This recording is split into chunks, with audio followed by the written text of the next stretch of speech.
यदा यदा हि धर्मस्य ग्लानिर्भवति भारत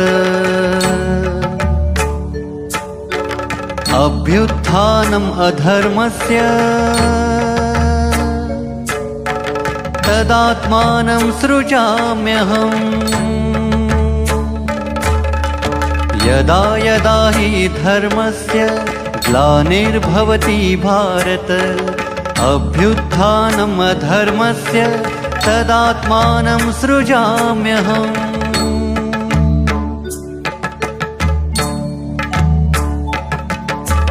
परित्राणाय साधूनां विनाशाय च दुष्कृतां धर्म संस्थापनार्थाय संभवामि युगे युगे। परित्राणाय साधूनां विनाशाय च दुष्कृतां धर्म संस्थापनार्थाय संभवामि युगे युगे।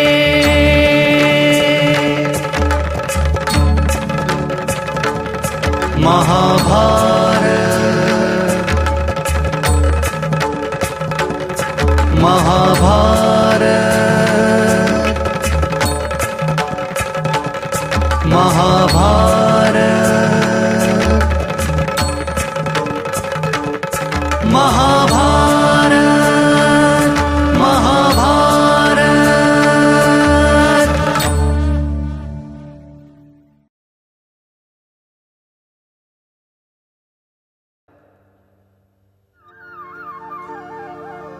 ಹಸ್ತಿನಾಪುರ ಹೆಸರಿನ ನಗರದಲ್ಲಿ ಧೃತರಾಷ್ಟ್ರ, ಪಾಂಡು ಮತ್ತು ವಿದುರ ಈ ಮೂವರು ಅಣ್ಣ ತಮ್ಮಂದಿರಿದ್ದರು.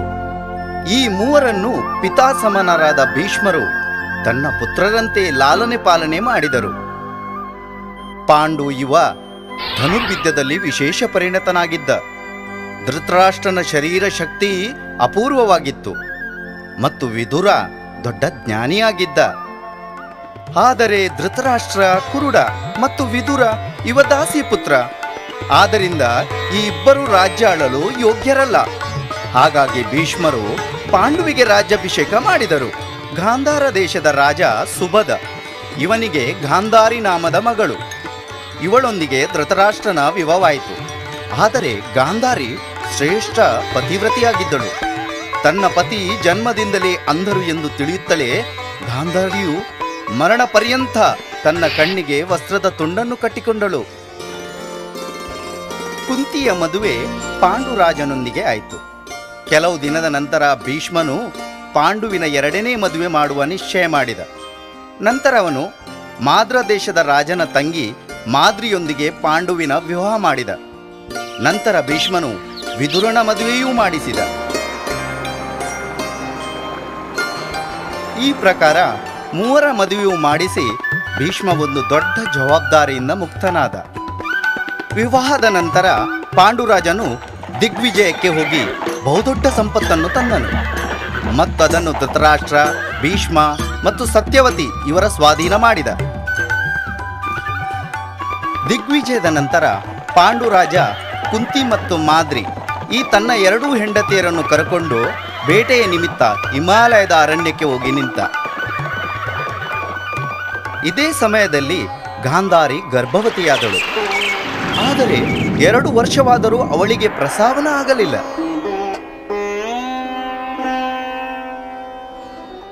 ಮತ್ತು ಅದೇ ವೇಳೆ ರಾಜದರಬಾರಿಗೆ ಒಂದು ಸಂತೋಷದ ಸುದ್ದಿ ಬಂತು.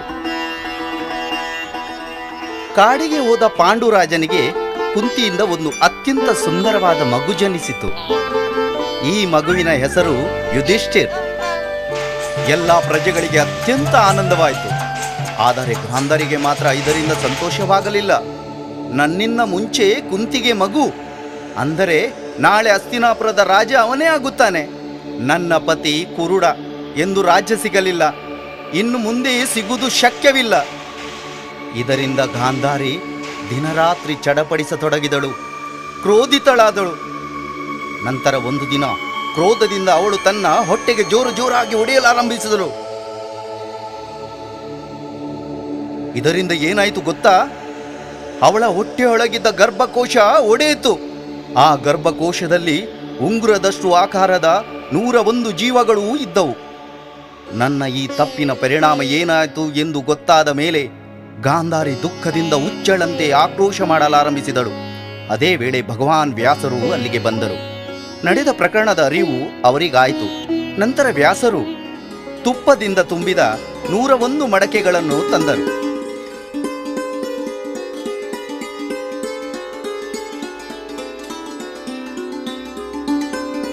ನಂತರ ಪ್ರತಿ ಒಂದು ಮಡಕೆಗೆ ಉಂಗುರದಷ್ಟಿರುವ ಒಂದೊಂದು ಜೀವಜಂತುವನ್ನು ಹಾಕಿದರು. ನಂತರ ಎಲ್ಲ ಮಡಕೆಯನ್ನು ಮುಚ್ಚಿಟ್ಟರು. ನಂತರ ವ್ಯಾಸರು ಗಾಂಧಾರಿಗೆ ಹೇಳಿದರು, ಇಲ್ಲಿ ಕೇಳು ಗಾಂಧಾರಿ, ಇದರಿಂದ ಒಂದು ಮಡಕೆಯ ಮುಚ್ಚಳವನ್ನು 1 ವರ್ಷದ ನಂತರ ತೆಗೆ ಮತ್ತು ಅದರಿಂದ ಒಂದು ಮಗುವನ್ನು ಹೊರಗೆ ತೆಗೆ. ಅದರ ನಂತರ ಪ್ರತಿ ತಿಂಗಳಿಗೆ ಒಂದೊಂದು ಮಡಕೆಯಿಂದ ಒಂದೊಂದು ಮಗುವನ್ನು ಹೊರಗೆ ತೆಗೆ. ಅಂದರೆ ನಿನಗೆ 100 ಪುತ್ರರು ಮತ್ತು 1 ಕನ್ಯೆಯು ಪ್ರಾಪ್ತವಾಗುವುದು. ವ್ಯಾಸರು ಹೇಳಿದ ಪ್ರಕಾರ ಗಾಂಧಾರಿ ಮಾಡಿದಳು. ಅವಳಿಗೆ 100 ಪುತ್ರರು ಮತ್ತು 1 ಕನ್ಯೆಯು ಪ್ರಾಪ್ತವಾಯಿತು. ಮೊದಲ ಮಡಿಕೆಯಿಂದ ದುರ್ಯೋಧನನ ಜನ್ಮವಾಯಿತು.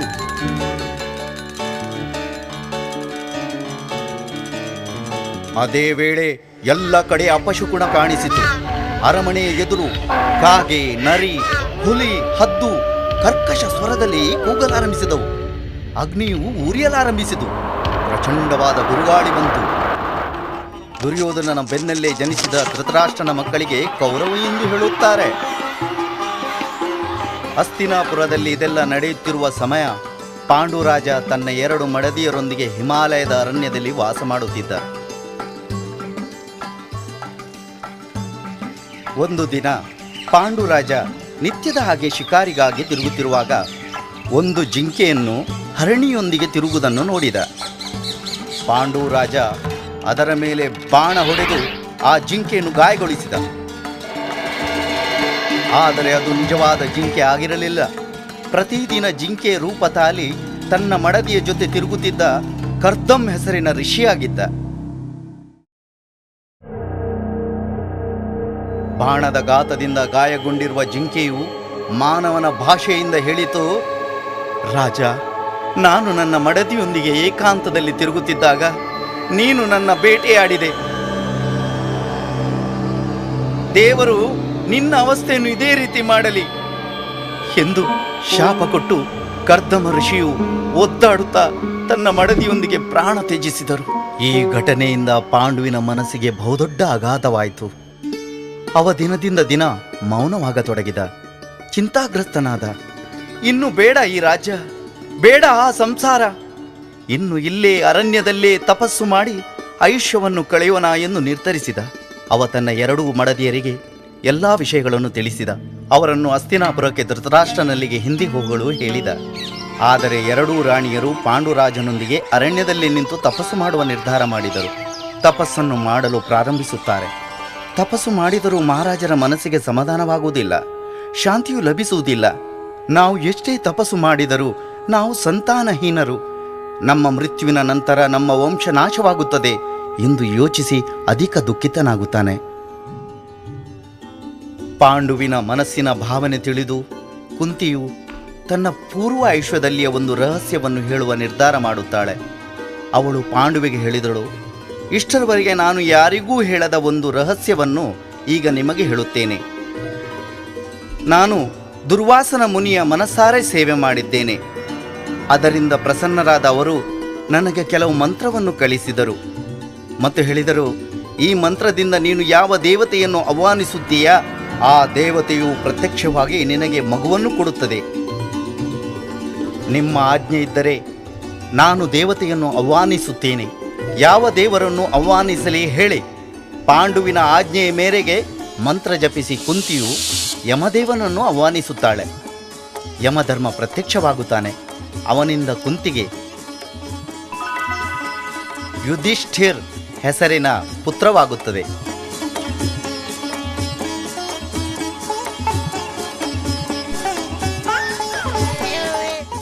ನಂತರ ವಾಯುವಿನಿಂದ ಭೀಮ ಈ 2ನೆಯ ಪುತ್ರ ಪ್ರಾಪ್ತವಾಗುತ್ತದೆ. ಇವ ಹುಟ್ಟಿದ 10ನೇ ದಿನದಲ್ಲಿ ಅವನನ್ನು ಹಿಡಿದುಕೊಂಡು ಕುಂತಿ ಸೂರ್ಯ ಮಂದಿರಕ್ಕೆ ದರ್ಶನಕ್ಕಾಗಿ ಹೋದಳು. ಇದರ ನಂತರ ಲೋಕದ ಶ್ರೇಷ್ಠ ಪುತ್ರ ಪ್ರಾಪ್ತಿಗಾಗಿ ಕುಂತಿಯು ಇಂದ್ರ ದೇವತೆಯನ್ನು ಆಹ್ವಾನಿಸುತ್ತಾಳೆ. ನಂತರ ಇಂದ್ರ ದೇವತೆಯಿಂದ ಕುಂತಿಗೆ ಅರ್ಜುನ ಎಂಬ 3ನೇ ಮಗ ಪ್ರಾಪ್ತವಾಗುತ್ತದೆ.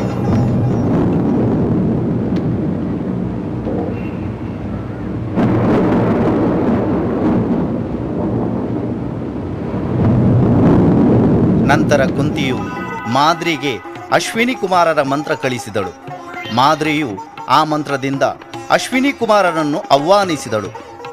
ನಂತರ ಅವರಿಂದ ನಕುಲ ಮತ್ತು ಸಹದೇವ ಹೀಗೆ 2 ಮಕ್ಕಳು ದೊರಕಿದರು.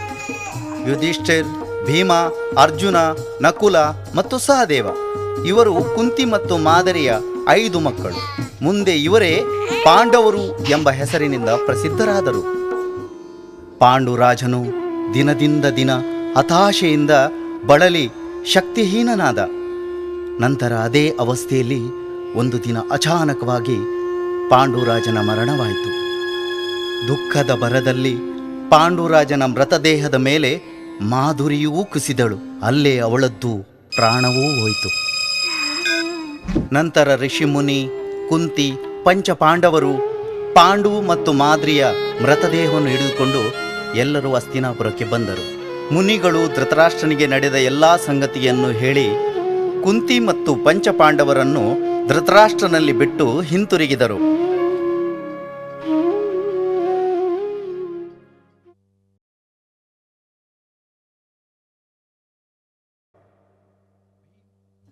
ಬಕಾಸುರನನ್ನು ಭೀಮನು ಕೊಂದನು.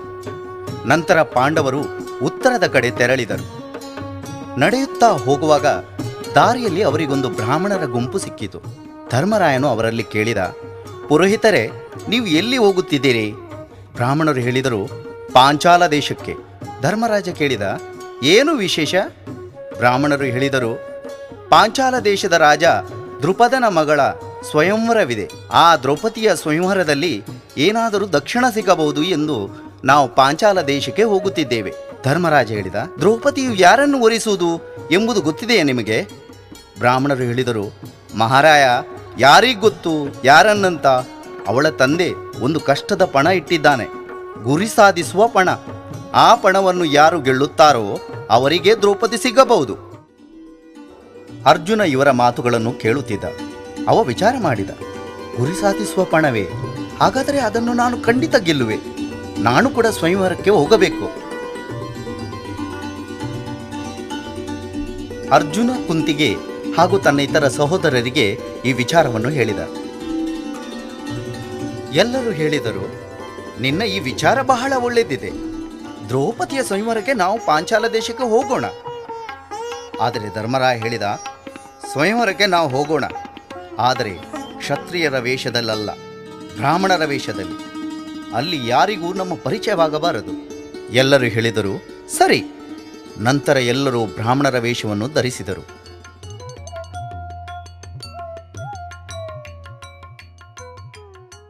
ಮತ್ತೆ ನಡೆಯುತ್ತಾ ಅವರು ದ್ರುಪದನ ರಾಜಧಾನಿಗೆ ಬಂದು ಒಂದು ಕುಂಬಾರನ ಕುಟೀರದಲ್ಲಿ ನೆಲೆಸಿದರು. ಮರುದಿನ ಸ್ವಯಂವರವಾಗಿತ್ತು. ಸ್ವಯಂವರದ ಮಂಟಪ ಜನರಿಂದ ತುಂಬಿತ್ತು. ದೇಶ ವಿದೇಶದ ರಾಜ ಮಹಾರಾಜರು, ರಾಜಪುತ್ರರು ಅಲ್ಲಿಗೆ ಬಂದಿದ್ದರು. ಮಂಟಪದ ಬಲಭಾಗದಲ್ಲಿ ಕ್ಷತ್ರಿಯರು ಮತ್ತು ಎಡಭಾಗದಲ್ಲಿ ಬ್ರಾಹ್ಮಣರು ಕುಳಿತಿದ್ದರು. ಪೂರ್ಣ ಮಂಟಪವು ತಳಿರು ತೋರಣ, ಬಣ್ಣ ಬಣ್ಣದ ಪರದೆಗಳಿಂದ ಶೃಂಗಾರಿಸಲ್ಪಟ್ಟಿತ್ತು. ಸೇವಕರೆಲ್ಲ ತಮ್ಮ ತಮ್ಮ ಕಾರ್ಯದಲ್ಲಿ ಮಗ್ನರಾಗಿದ್ದರು. ಅಷ್ಟರಲ್ಲಿ ದ್ರುಪದ ರಾಜನ ಮಗ ದೃಷ್ಟದ್ಯುಮ್ನ ಸಭಾಮಂಟಪಕ್ಕೆ ಬಂದ. ಅವಳ ಹಿಂದೆ ರಾಜಕನ್ಯೆಯಾದ ದ್ರೌಪದಿಯೂ ಮಂಟಪಕ್ಕೆ ಬಂದಳು. ಅವಳ ಸುಂದರತೆಯನ್ನು ನೋಡುತ್ತಾ ಸಭಾಮಂಟಪದಲ್ಲಿದ್ದ ಜನರು ಸ್ತಬ್ಧರಾದರು. ಅವಳ ಸಹೋದರ ಅವಳಿಗೆ ರಾಜ ಮಹಾರಾಜರ ಪರಿಚಯ ಮಾಡಿಕೊಡುತ್ತಿದ್ದ.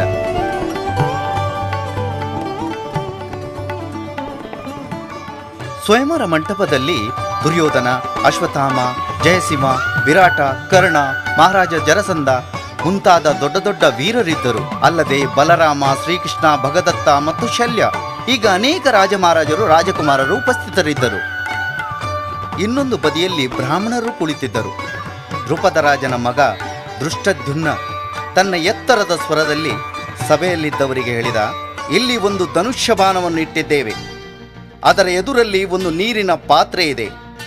ಆ ಪಾತ್ರೆಯ ನೇರ ಮೇಲೆ ಸರಿಯಾದ ಮಧ್ಯಭಾಗದಲ್ಲಿ ಒಂದು ಯಂತ್ರವು ತಿರುಗುತ್ತಿದೆ. ಆ ಯಂತ್ರಕ್ಕೆ ಒಂದು ಮತ್ಸ್ಯವನ್ನು ಸಿಕ್ಕಿಸಿದ್ದೇವೆ. ಆ ಮತ್ಸ್ಯದ ಕಣ್ಣಿಗೆ 5 ಬಾಣಗಳನ್ನು ಹೊಡೆಯಬೇಕು. ಆದರೆ ಒಂದು ಶರ್ತವಿದೆ. ನೇರವಾಗಿ ಮೀನಿನ ಕಣ್ಣು ನೋಡಿ ಬಾಣವನ್ನು ಹೊಡೆಯುವುದಲ್ಲ. ಕೆಳಗೆ ಪಾತ್ರೆಯಲ್ಲಿದ್ದ ನೀರಲ್ಲಿ ಮೀನಿನ ಪ್ರತಿಬಿಂಬವನ್ನು ನೋಡಿ ಮೇಲೆ ತಿರುಗುವ ಮೀನಿನ ಕಣ್ಣನ್ನು ಛೇದಿಸಬೇಕು. ಯಾರ ಬಾಣವು ಮೀನಿನ ಕಣ್ಣನ್ನು ಛೇದಿಸುತ್ತದೋ ಅವರಿಗೆ ನನ್ನ ತಂಗಿ ವರಮಾಳೆಯನ್ನು ಹಾಕುವಳು. ದೃಷ್ಟದ್ಯುಮ್ನನ ಮಾತು ಕೇಳಿ ರಾಜಕುಮಾರರು ಕುಳಿತಲ್ಲೇ ವಿಚಾರ ಮಾಡತೊಡಗಿದರು. ಯಾರೂ ಮೊದಲು ಹೇಳುವ ಧೈರ್ಯ ಮಾಡಲಿಲ್ಲ. ಅದೇ ಸಮಯ ಕಾಂಬೋಜದ ರಾಜ ಎದ್ದ. ಪಾತ್ರೆಯ ಮುಂದೆ ಹೋಗಿ ಮತ್ಸ್ಯದ ಪ್ರತಿಬಿಂಬವನ್ನು ನೋಡತೊಡಗಿದ. ಕನ್ನ ದೃಷ್ಟಿ ಮಂದವಿದೆ ಎಂದು ಹೇಳಿ ಹಿಂದೆ ಬಂದು ಕುಳಿತುಕೊಂಡ. ನಂತರ ಶಿಶುಪಾಲ ಎದ್ದ.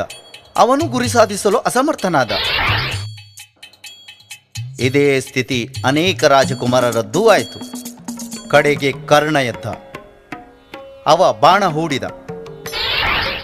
ಆದರೆ ಬಾಣವು ಯಂತ್ರಕ್ಕೆ ತಾಗಿ ಸ್ವಲ್ಪ ಸಮಯ ಸಿಕ್ಕಿಕೊಂಡು ಕೆಳಗೆ ಬಿತ್ತು. ಎಲ್ಲ ಮಹಾರಾಜರು ಮೌನವಾಗಿ ಕುಳಿತುಕೊಂಡಿದ್ದರು. ಇಡೀ ಮಂಟಪದಲ್ಲಿ ಶಾಂತತೆ ಪಸರಿಸಿತ್ತು. ಆಗ ದ್ರೌಪದಿಯ ಮನಸ್ಸಲ್ಲಿ ಸಂಶಯ ಮೂಡಿತು. ಈ ಪರೀಕ್ಷೆಯಲ್ಲಿ ಯಾರು ಗೆಲ್ಲುವರೋ ಇಲ್ಲವೋ ಎಂದು. ನಂತರ ಬ್ರಾಹ್ಮಣರ ಸಮೂಹದಿಂದ ಒಬ್ಬ ಯುವಕ ಎದ್ದ. ಅವ ಎದ್ದ ಕೂಡಲೇ ರಾಜರಲ್ಲಿ ಚರ್ಚೆ ಆರಂಭವಾದವು. ಈ ಬ್ರಾಹ್ಮಣನಿಗೆ ಇಲ್ಲೇನು ಕೆಲಸ? ಈ ಬ್ರಾಹ್ಮಣ ಈ ಪರೀಕ್ಷೆಯಲ್ಲಿ ಗೆಲ್ಲಲು ಸಾಧ್ಯವೇ? ಆಗ ಶ್ರೀಕೃಷ್ಣನ ದೃಷ್ಟಿ ಆ ಕುಮಾರನ ಮೇಲೆ ಬಿತ್ತು. ಶ್ರೀಕೃಷ್ಣನ ಬಳಿ ಬಲರಾಮ ಕುಳಿತಿದ್ದ. ಶ್ರೀಕೃಷ್ಣ ಅವನಿಗೆ ಹೇಳಿದ, ನನಗೆ ಇವ ಅರ್ಜುನನಂತೆ ಕಾಣುತ್ತಿದ್ದಾನೆ. ಅಷ್ಟರಲ್ಲಿ ಧೀರ ಗಂಭೀರವಾದ ಹೆಜ್ಜೆಯನ್ನು ಹಾಕುತ್ತಾ ಬ್ರಾಹ್ಮಣ ವೇಷದಲ್ಲಿದ್ದ ಅರ್ಜುನ ಧನುಷ್ಯದ ಬಳಿ ಬಂದ. ಅವ ಪೂರ್ಣ ಆತ್ಮವಿಶ್ವಾಸದೊಂದಿಗೆ ಬಿಲ್ಲನ್ನು ಎತ್ತಿದ. ಬಹು ಕುಶಾಲತೆಯಿಂದ ಧನುಷ್ಯಕ್ಕೆ ಬಾಣವನ್ನು ಸಿಕ್ಕಿಸಿದ. ಧನುಷ್ಯದ ದಾರವನ್ನು ಎಳೆದ. ಏಕಾಗ್ರತೆಯಿಂದ ತಿರುಗುತ್ತಿದ್ದ ಮತ್ಸ್ಯದ ಪ್ರತಿಬಿಂಬವನ್ನು ನೋಡಿದ ಮತ್ತು ತಿರುಗುತ್ತಿರುವ ಆ ಮತ್ಸ್ಯದ ಗತಿಯನ್ನು ಪರೀಕ್ಷಿಸಿದ. ಮತ್ತು ಕ್ಷಣಾರ್ಧದಲ್ಲಿ ಅರ್ಜುನನು 5 ಬಾಣಗಳಿಂದ ಮತ್ಸ್ಯದ ನೇತ್ರವನ್ನು ಛೇದಿಸಿದ. ಇದನ್ನು ನೋಡುತ್ತಲೇ ಬ್ರಾಹ್ಮಣ ಸಮೂಹದಲ್ಲಿ ಹರ್ಷೋದ್ಗಾರವಾಯಿತು. ಶ್ರೀಕೃಷ್ಣನು ಅರ್ಜುನನನ್ನು ಗುರುತಿಸಿದ. ಅವನ ಬಳಿ ಕುಳಿತಿರುವ ಯಾದವರು ಕೂಡ ಅರ್ಜುನನ ಜಯ ಜಯಕಾರ ಮಾಡಿದರು. ನಂತರ ಎಲ್ಲರೂ ಬ್ರಾಹ್ಮಣ ವೇಷದಲ್ಲಿರುವ ಪಾಂಡವರನ್ನು ಗುರುತಿಸಿದರು. ರಾಜ ದ್ರುಪದನಿಗೆ ಅತ್ಯಂತ ಆನಂದವಾಯಿತು. ಆದರೆ ಉಳಿದ ರಾಜಮಹಾರಾಜರು ಕೋಪಗೊಂಡರು. ಅವರಿಗೆ ಬೇಸರವಾಯಿತು. ದ್ರೌಪದನನ್ನು ಕೊಂದು ಹಾಕಲು ಅವರು ಮುಂದಾದರು. ಈ ಗಲಾಟೆಯ ಮಧ್ಯದಲ್ಲಿ ದ್ರೌಪದಿಯು ಅರ್ಜುನನ ಕೊರಳಿಗೆ ವರಮಾಲೆಯನ್ನು ಹಾಕಿದಳು. ಇದರ ನಂತರ ನಕುಲ, ಸಹದೇವ ಮತ್ತು ಧರ್ಮರಾಜ ದ್ರೌಪದಿಯನ್ನು ಬದಿಗೆ ಕೊಂಡು ಹೋದರು. ಕ್ಷಣಾರ್ಧದಲ್ಲಿ ಸ್ವಯಂವರ ಮಂಟಪದಲ್ಲಿ ಯುದ್ಧ ಆರಂಭವಾಯಿತು. ಭೀಮ ಮತ್ತು ಅರ್ಜುನನ ಮೇಲೆ ರಾಜರು ಕೌರವರು ಬಾಣದಿಂದ ಪ್ರಹಾರ ಮಾಡಲಾರಂಭಿಸಿದರು. ಭೀಮನು ಮರಗಳನ್ನು ಬುಡದಿಂದ ಕಿತ್ತು ಅವರ ಮೇಲೆ ಎಸೆಯತೊಡಗಿದ. ಕಡೆಗೆ ಸರ್ವ ರಾಜರು ಹಾಗೂ ಕೌರವರ ಸೋಲಾಯಿತು. ಅವರೆಲ್ಲರೂ ಅಲ್ಲಿಂದ ಓಡತೊಡಗಿದರು. ನಂತರ ಅರ್ಜುನ, ಭೀಮ, ಧರ್ಮರಾಜ, ನಕುಲ ಮತ್ತು ಸಹದೇವ ದ್ರೌಪದಿಯೊಂದಿಗೆ ಕುಂಬಾರರ ಕುಟೀರಕ್ಕೆ ಬಂದರು. ಕುಂತಿಯು ಮಲಗಿದ್ದಳು. ಅರ್ಜುನನು ಹೊರಗಿನಿಂದ ತಾಯಿಯನ್ನು ಕರೆದ. ತಾಯೇ, ನಾನು ಇವತ್ತು ನಿಮಗಾಗಿ ಒಂದು ಭಿನ್ನವಾದ ಭಿಕ್ಷೆಯನ್ನು ತಂದಿದ್ದೇನೆ. ಕುಂತಿಯು ಹೊಳಗಿಂದಲೇ ಹೇಳಿದಳು, ಮಕ್ಕಳೇ, ಅದನ್ನು 5 ಹಂಚಿಕೊಳ್ಳಿ. ಪಾಂಡವರು ಒಬ್ಬರೊಬ್ಬರ ಮುಖವನ್ನು ನೋಡತೊಡಗಿದರು. ಅಷ್ಟರಲ್ಲಿ ಕುಂತಿಯು ಹೊರಗೆ ಬಂದಳು. ಎದುರಲ್ಲಿ ದ್ರೌಪದಿಯು ನಿಂತುಕೊಂಡಿದ್ದಳು. ಕುಂತಿ ಹೇಳಿದಳು, ನಾನು ತಪ್ಪು ಮಾತನಾಡಿದೆ ಮಕ್ಕಳೇ. ಆಗ ಅರ್ಜುನ ಹೇಳಿದ, ನೀವು ಸರಿಯಾಗಿ ಮಾತನಾಡಿದಿರಿ ತಾಯಿ. ನಿಮ್ಮ ಆಜ್ಞೆ ನಮಗೆ ಶಿರೋಧಾರಿ. ದ್ರೌಪದಿಯ ವಿವಾಹ ಪಂಚ ಪಾಂಡವರೊಂದಿಗೇ ಆಗಬೇಕು. ಹೀಗೆ ಹೇಳಿದ ತಕ್ಷಣ ಮಹರ್ಷಿ ವ್ಯಾಸರು ಅಲ್ಲಿ ಪ್ರತ್ಯಕ್ಷವಾದರು. ಅವರೊಂದಿಗೆ ಶ್ರೀಕೃಷ್ಣ ಮತ್ತು ದ್ರುಪದ ಮಹಾರಾಜನೂ ಇದ್ದನು. ದ್ರುಪದನು ಪಂಚ ಪಾಂಡವರ ವಿವಾಹವನ್ನು ದ್ರೌಪದಿಯೊಂದಿಗೆ ಮಾಡಿಸಿದನು.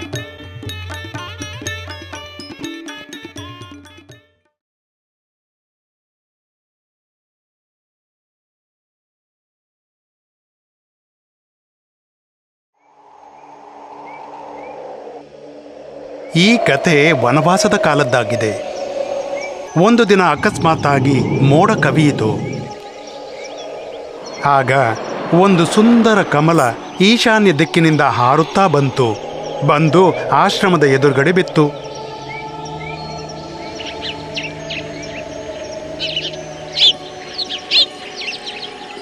ಆ ಕಮಲದ ಸುವಾಸನೆ ಮತ್ತು ಸೌಂದರ್ಯ ಕಂಡು ಇಂತಹದೇ ಕಮಲಗಳನ್ನು ನನಗೆ ತಂದುಕೊಡಿ ಎಂದು ದ್ರೌಪದಿ ಭೀಮನೆದುರು ಹಠ ಹಿಡಿದಳು. ದ್ರೌಪದಿಯ ಈ ಹಠವನ್ನು ಭೀಮ ಹೇಗೆ ತಾನೇ ಅಲ್ಲಗಳೆದಾನು? ಭೀಮ ತನ್ನ ಗದೆ ಎತ್ತಿಕೊಂಡು ನೇರ ಈಶಾನ್ಯ ದಿಕ್ಕಿನತ್ತ ಹೊರಟರು.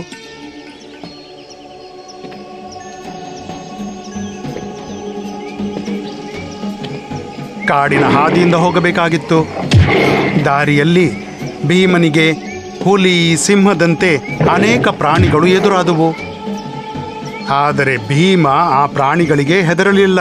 ಒಂದೇ ಸವನೆ ಭೀಮ ಆ ಪ್ರಾಣಿಗಳನ್ನು ಸಂಹಾರಗೈಯಲಾರಂಭಿಸಿದ ಮತ್ತು ಮುಂದುವರಿದಾಗ ಒದ್ದೆಯಾದ ಪಕ್ಷಿಗಳನ್ನು ಕಂಡ ಭೀಮನಿಗೆ ಇಲ್ಲೇ ಸನಿಹದಲ್ಲಿ ಸರೋವರ ಇರಬೇಕು ಎಂಬ ಭಾಸವಾಯಿತು. ಆಗ ಭೀಮನಿಗೆ ಒಂದು ಜೋರಾದ ಸದ್ದು ಕೇಳಿಸಿತು. ನೋಡಿದಾಗ ಎದುರುಗಡೆ ಒಂದು ಮುದಿ ವಾನರ ಕೂತಿತ್ತು. ಅದು ಮಲಗಿತ್ತು. ಭೀಮ ಅದನ್ನು ಜೋರಾಗಿ ಕರೆದ.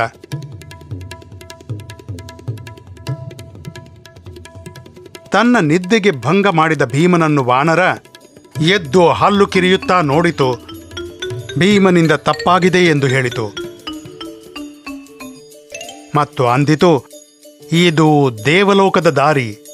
ಸಿದ್ಧಿ ಪ್ರಾಪ್ತಿ ಮಾಡದೆ ಈ ದಾರಿಯಿಂದ ಯಾರೂ ಹೋಗಲಾರರು ಅಂದಿತು. ಆದ್ದರಿಂದ ನೀನು ಬಂದ ದಾರಿಯಲ್ಲಿ ಹಿಂತಿರುಗು ಎಂದಿತು. ಇಲ್ದಿದ್ರೆ ನೀನು ಸಾಯುವಿ. ಭೀಮನಿಗೆ ತನ್ನ ಶಕ್ತಿಯಲ್ಲಿ ಭರವಸೆ ಇತ್ತು. ಅವನು ವಾನರದ ಮಾತನ್ನು ಕೇಳಿಯೂ ಕೇಳಿಸದಂತೆ ಮಾಡಿದ. ಭೀಮ ತನ್ನ ಹೆಸರು, ಊರು ಮತ್ತು ಪರಾಕ್ರಮವನ್ನು ವಾನರಕ್ಕೆ ತಿಳಿಸಿ ಹೇಳಿದ. ಆದರೆ ಈ ವಿಷಯದ ಯಾವ ಪರಿಣಾಮವೂ ವಾನರನ ಮೇಲೆ ಆಗಲಿಲ್ಲ. ಭೀಮನೆಂದ, ಹೇ ಮಂಗ, ಸರಿಯತ್ತ, ಹೀಗ್ಯಾಕೆ ನೋಡ್ತಿ ನನ್ನನ್ನ? ದಾರಿ ಬಿಡು, ಕೇಳಿಸಲಿಲ್ವೇ ನಿನ್ಗೆ? ಕ್ರೋಧದಿಂದ ಭೀಮ ಹೇಳಿದ.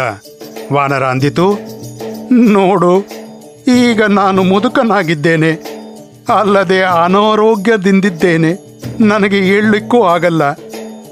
ನೋಡು, ನೀನೊಂದು ಕೆಲಸ ಮಾಡು, ನನ್ನನ್ನು ದಾಟಿ ಹೋಗು, ಅಥವಾ ನನ್ನ ಬಾಲವನ್ನು ಸ್ವಲ್ಪ ಬದಿಗಿಟ್ಟು ನಂತರ ಹೋಗು. ಭೀಮನೆಂದ, ಇಷ್ಟೇ ತಾನೇ? ನಿನ್ನ ಬಾಲವನ್ನು ಬದಿಗಿಡುವುದು ಅತಿ ಸುಲಭ. ಹೀಗನ್ನುತ್ತಾ ಭೀಮ ವಾನರನ ಬಾಲವನ್ನು ಎತ್ತತೊಡಗಿದ. ಆದರೆ ಅವನಿಂದ ಬಾಲವನ್ನು ಎತ್ತಲಿಕ್ಕೆ ಆಗಲೇ ಇಲ್ಲ. ನಂತರ ಭೀಮ ತನ್ನ 2 ಕೈಗಳಿಂದ ಬಾಲವನ್ನು ಎತ್ತುವ ಪ್ರಯತ್ನ ಮಾಡಿದ. ಆಗ ವಾನರ ಮನಸ್ಸಿನಲ್ಲೇ ನಗುತ್ತಿತ್ತು ಮತ್ತು ಭೀಮನ ಅವಸ್ಥೆಯನ್ನು ನೋಡುತ್ತಿತ್ತು. ಎಲ್ಲ ಪ್ರಯತ್ನವೂ ನಿಷ್ಫಲವಾಯಿತು. ಭೀಮನ ಶಕ್ತಿ ಕಡಿಮೆ ಬಿತ್ತು. ಭೀಮನಿಗೆ ನಾಚಿಕೆಯಾಯಿತು. ವಾನರ ರಾಜರೇ, ದಯವಿಟ್ಟು ನನಗೆ ನೀವ್ಯಾರೆಂದು ತಿಳಿಸಿ ಅಂದರು ಭೀಮ. ವಾನರನಂದಿತು, ನಾನು ಮಾರುತಿ. ಸಮುದ್ರ ಹಾದು ರಾವಣನ ಲಂಕೆಯನ್ನು ಸುಟ್ಟವ ನಾನೇ. ಈಗ ಮಾರುತಿ ಭೀಮನಿಗೆ ಸಂಪೂರ್ಣ ರಾಮಾಯಣವನ್ನು ಹೇಳಿತು. ತನ್ನ ಪ್ರಚಂಡ ರೂಪ ತಾಳಿ ಭೀಮನಿಗಂದಿತು, ಇದು ದೇವಮಾರ್ಗ. ಈ ಮಾರ್ಗದಿಂದ ಮಾನವನಿಗೆ ಹೋಗೋ ಅನುಮತಿ ಇಲ್ಲ. ಯಾರಾದರೂ ನಿನಗೆ ಶಾಪ ಕೊಡಬಾರದು ಅಂತ ನಾನು ನಿನ್ನ ಮಾರ್ಗ ತಡೆದಿದ್ದೇನೆ. ಭೀಮ, ನೀನೀಗ ಹಿಂತಿರುಗು. ಒಂದು ವೇಳೆ ನಿನಗೆ ಕುಬೇರ ಸರೋವರಕ್ಕೆ ಹೋಗಲೇಬೇಕೆಂದಿದ್ರೆ ಈ ಇನ್ನೊಂದು ದಾರಿಯಿಂದ ಹೋಗು. ಹೀಗೆಂದು ಮಾರುತಿ ಅದೃಶ್ಯವಾಯಿತು.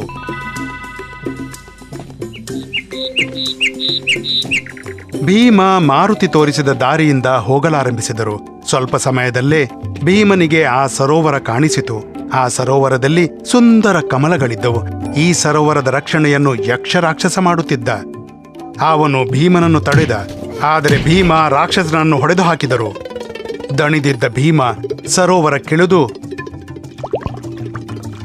ಮೊದಲು ಸ್ನಾನ ಮಾಡಿದ ನಂತರ ಕೆಲವು ಕಮಲಗಳನ್ನು ಕಿತ್ತು ತನ್ನೆಡೆ ಇಟ್ಟರು.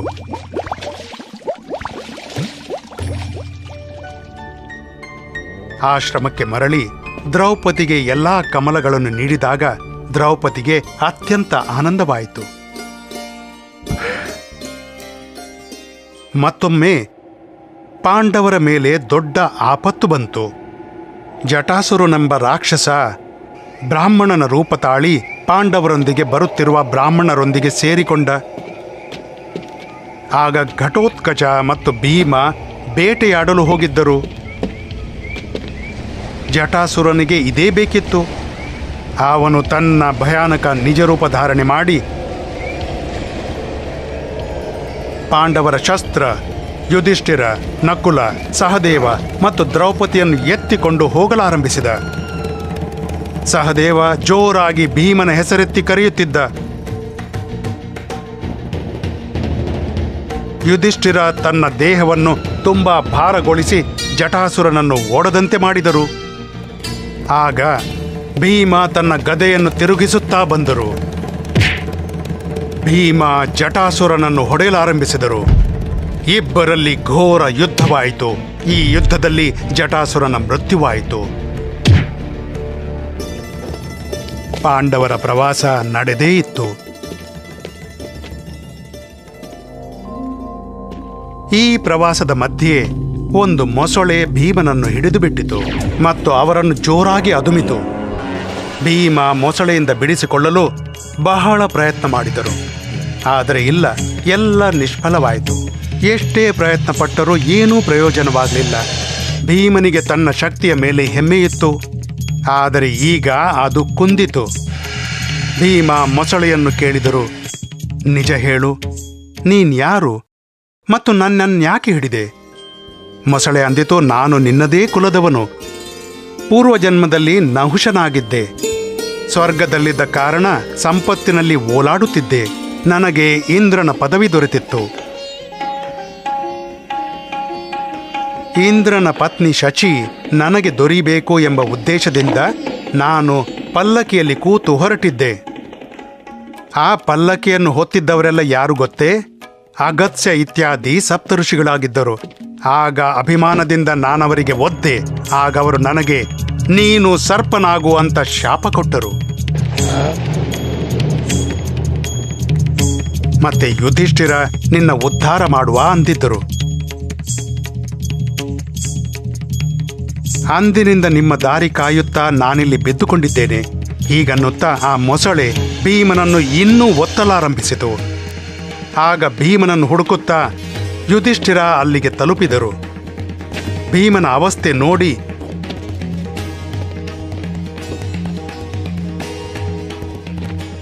ಯುಧಿಷ್ಠಿರರಿಗೆ ಅತ್ಯಂತ ದುಃಖವಾಯಿತು. ಅವರು ಮೊಸಳೆಗೆ ಪ್ರಣಾಮ ಮಾಡಿ ಭೀಮನನ್ನು ಮುಕ್ತಗೊಳಿಸೋ ವಿನಂತಿ ಮಾಡಿದ್ರು.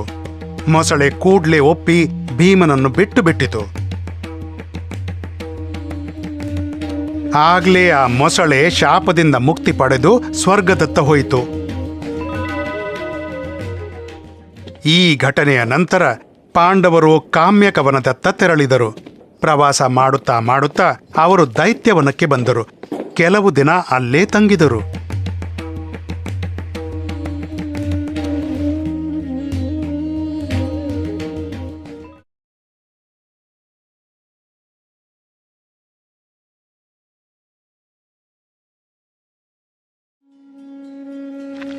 ಲಾಕ್ಷಾಗ್ರಹದಿಂದ ಮುಕ್ತರಾದ ನಂತರ ಪಾಂಡವರು ತಮ್ಮ ಪ್ರವಾಸವನ್ನು ಮುಂದುವರಿಸಿದರು.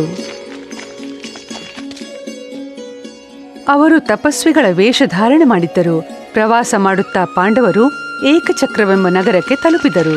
ಅಲ್ಲಿ ಒಬ್ಬ ಬ್ರಾಹ್ಮಣನ ಮನೆಯಲ್ಲಿ ಇರತೊಡಗಿದರು. ಅವರು ಭಿಕ್ಷೆ ಬೇಡಿ ತಮ್ಮ ಹೊಟ್ಟೆ ಹೊರೆಯುತ್ತಿದ್ದರು. ದಿನವಿಡೀ ಪಾಂಡವರು ಭಿಕ್ಷೆ ಬೇಡಿ ತರುತ್ತಿದ್ದರು. ಸಂಜೆ ಕುಂತಿ ಅದನ್ನು ಹಂಚುತ್ತಿದ್ದಳು. ಅರ್ಧ ಭಾಗ ಭೀಮನಿಗೆ ದೊರೆಯುತ್ತಿತ್ತು, ಮತ್ತರ್ಧವನ್ನು ಕುಂತಿ ಮತ್ತು 4 ಪಾಂಡವರು ತಿನ್ನುತ್ತಿದ್ದರು.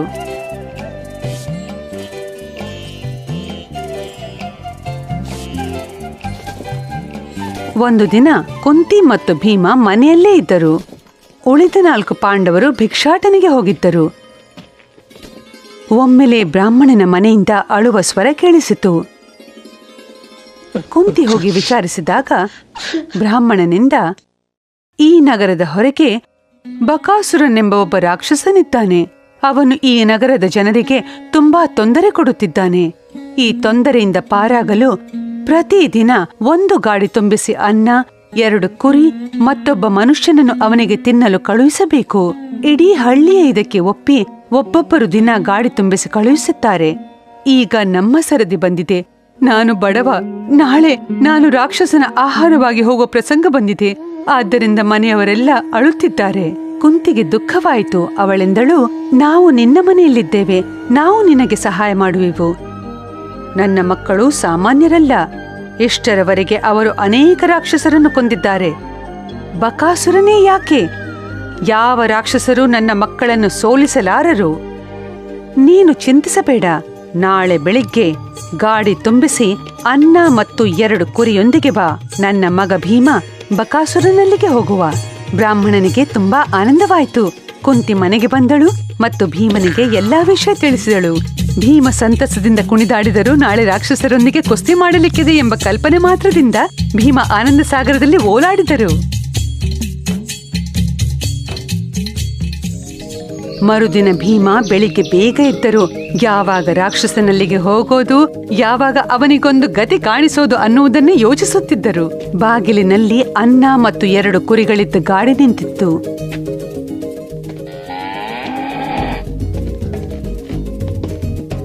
ಗಾಡಿ ಏರಿ ಭೀಮ ರಾಕ್ಷಸನನ್ನು ಭೇಟಿಯಾಗಲು ಹೊರಟರು. ಗಾಡಿಯಲ್ಲಿದ್ದ ತಿಂಡಿ ತಿನಿಸಿನ ಪರಿಮಳದಿಂದ ಭೀಮನ ಬಾಯಿಯಲ್ಲಿ ನೀರೂರಿತು. ಈ ಎಲ್ಲಾ ಪದಾರ್ಥಗಳನ್ನು ತಿಂದರೆ ಹೇಗೆ ಎಂಬ ವಿಚಾರವೂ ಬಂತು ಮನದಲ್ಲಿ. ಮಾರ್ಗದಲ್ಲಿ ಒಂದು ನದಿ ಬಂತು. ನದಿಯ ಆ ಬದಿಯಲ್ಲಿ ಒಂದು ಅರಣ್ಯವಿತ್ತು. ಬಕಾಸುರ ಅಲ್ಲೇ ಇರುತ್ತಿದ್ದ. ಭೀಮ ಗಾಡಿ ನಿಲ್ಲಿಸಿದರು. ಮಧ್ಯಾಹ್ನವಾಗಿತ್ತು. ಭೀಮನಿಗೆ ತುಂಬಾ ಹಸಿವಾಗಿತ್ತು.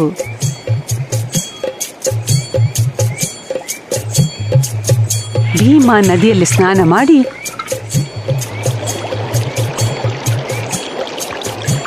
ಕುರಿಗಳನ್ನು ಹಗ್ಗ ಬಿಚ್ಚಿ ಬಿಟ್ಟು ಬಿಟ್ಟರು ಮತ್ತು ಹಳ್ಳಿಯತ್ತ ಓಡಿಸಿದರು.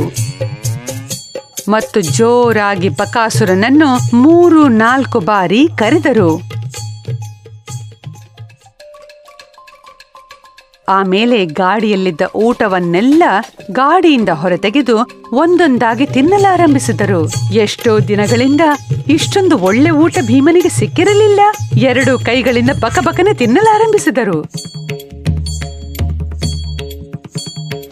ಸ್ವಲ್ಪ ವೇಳೆಯಲ್ಲಿ ಬಕಾಸುರ ಧಾಪ್ ಧಾಪ್ ಎಂದು ತನ್ನ ಕಾಲನ್ನಪ್ಪಳಿಸುತ್ತಾ ಅಲ್ಲಿಗೆ ಬಂದ. ಬಕಾಸುರನಿಗೆ ಆಶ್ಚರ್ಯವಾಯಿತು. ಮೊದಲು ಗಾಡಿಯಲ್ಲಿ ಬರುತ್ತಿದ್ದ ಮಾನವ ಮೃತ್ಯುವಿನ ಭಯದಿಂದ ಥರಥರ ನಡುಕುತ್ತಿದ್ದ. ಆದರೆ ಈ ಮಾನವ ನನ್ನದೇ ಊಟವನ್ನು ತಿನ್ನುತ್ತಿದ್ದಾನಲ್ಲ ಮತ್ತು 2 ಕುರಿಗಳು ಕಾಣುತ್ತಿಲ್ಲವಲ್ಲ. ಏನೋ ಅವುಗಳನ್ನು ಈತ ತಿಂದುಬಿಟ್ಟನೆ. ಬಕಾಸುರನಿಗೆ ಸಿಟ್ಟು ಬಂತು. ಅವನು ಪ್ರಚಂಡ ಗರ್ಜನೆ ಮಾಡಿದ. ಆದರೆ ಭೀಮ ಅವನತ್ತ ನೋಡಲೇ ಇಲ್ಲ. ಭೀಮ ತಿನ್ನುತ್ತಲೇ ಇದ್ದರು. ಬಕಾಸುರನ ಸಿಟ್ಟು ನೆತ್ತಿಗೇರಿತು. ಅವನು ಜೋರಾಗಿ ಭೀಮನ ಬೆನ್ನ ಮೇಲೆ ಗುದ್ದಲಾರಂಭಿಸಿದ. ಭೀಮನ ಮೇಲೆ ಇದರ ಪರಿಣಾಮವೇ ಆಗಲಿಲ್ಲ. ನಗುತ್ತಾ ಭೀಮ ಹೊಡಿ ಹೊಡಿ, ಇನ್ನೂ ಜೋರಾಗಿ ಹೊಡಿ ಎನ್ನುತ್ತಿದ್ದರು. ಶಾಬಾಷ್, ಇನ್ನೂ ಜೋರಾಗಿ ಹೊಡಿ. ಬಕಾಸುರ ಗುದ್ದುತ್ತಲೇ ಇದ್ದ. ಭೀಮ ತಿನ್ನುತ್ತಲೇ ಇದ್ದರು. ಹೀಗೆ ತುಂಬಾ ಹೊತ್ತು ನಡೆಯಿತು.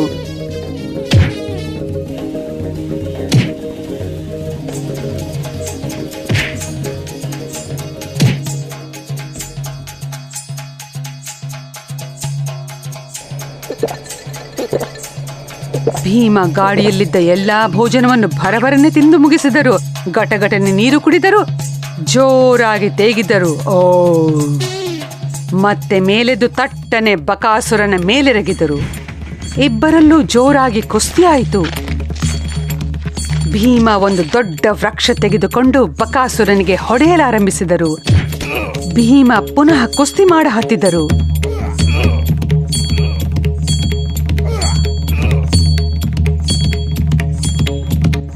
ಕೊನೆಗೆ ಭೀಮ ಬಕಾಸುರನನ್ನು ನೆಲಕ್ಕೆ ಅಪ್ಪಳಿಸಿದರು. ಚೆನ್ನಾಗಿ ಹೊಡೆದು ಕೈಕಾಲು ಮುರಿದು ಬಿಟ್ಟರು. ಬಕಾಸುರ ಜೋರಾಗಿ ಬೊಬ್ಬಿಡುತ್ತಾ ರಕ್ತ ಕಾರಿದ. ಕೊನೆಗೆ ಸಾವನ್ನಪ್ಪಿದ. ಬಕಾಸುರನ ಬೊಬ್ಬೆ ಕೇಳಿ ಅವನ ಸಂಬಂಧಿಕರು ಓಡಿ ಬಂದರು.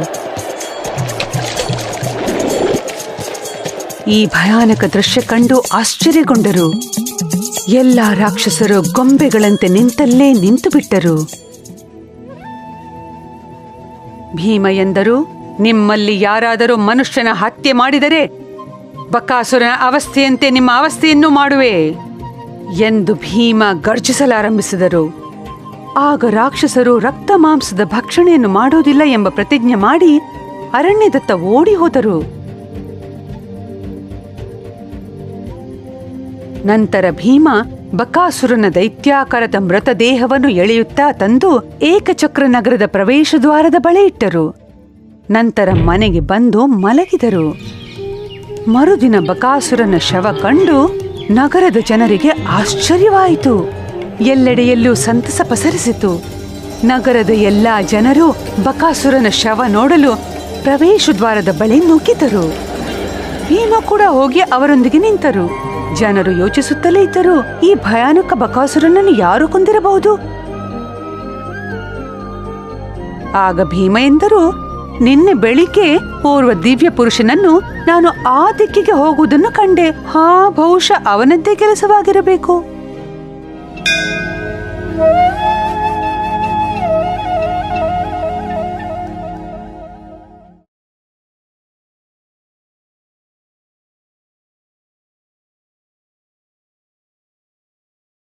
ಒಮ್ಮೆ ಏನಾಯ್ತು ಗೊತ್ತೇ?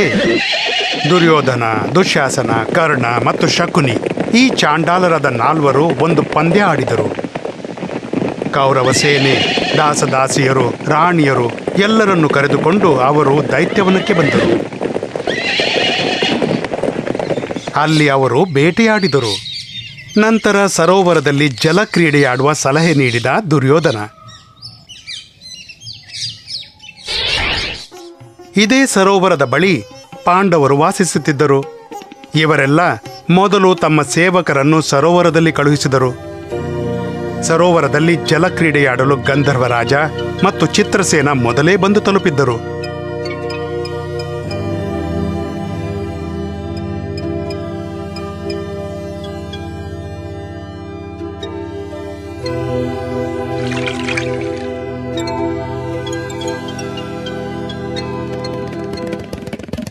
ಅವರು ದುರ್ಯೋಧನನ ಸೇವಕರನ್ನು ಓಡಿಸಿದರು.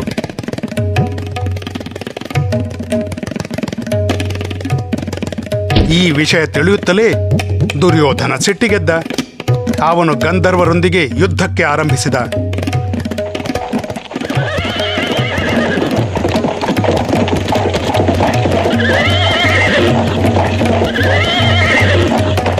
ಗಂಧರ್ವರು ಅವನಿಗಿಂತಲೂ ಶೂರವೀರರಾಗಿದ್ದರು. ಅವರು ಕೌರವರನ್ನು ಹೊಡೆದೋಡಿಸಿದರು ಮತ್ತು ಕೌರವರ ಕೆಟ್ಟ ಅವಸ್ಥೆ ಮಾಡಿದರು.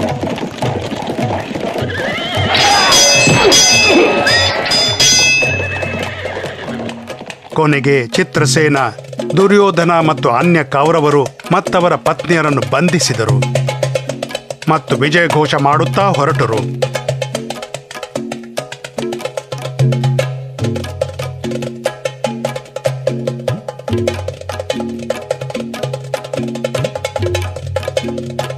ಈ ಯುದ್ಧದಲ್ಲಿ ಕೌರವರ ಕೆಲವು ಸೇವಕರು ತಮ್ಮ ಪ್ರಾಣ ಭಯದಿಂದ ಅಲ್ಲಿಂದ ಮೊದಲೇ ಓಡಿ ಹೋಗಿದ್ದರು. ಓಡುತ್ತಾ ಬಂದು ಅವರು ಯುಧಿಷ್ಠಿರರ ಚರಣಕ್ಕೆ ಎರಗಿದರು.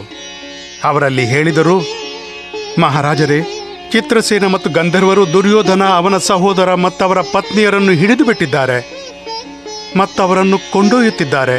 ದಯವಿಟ್ಟು ಅವರನ್ನು ಮುಕ್ತಗೊಳಿಸಿ ಮತ್ತು ಕುರುಕುಲದ ಮರ್ಯಾದೆ ಕಾಪಾಡಿ.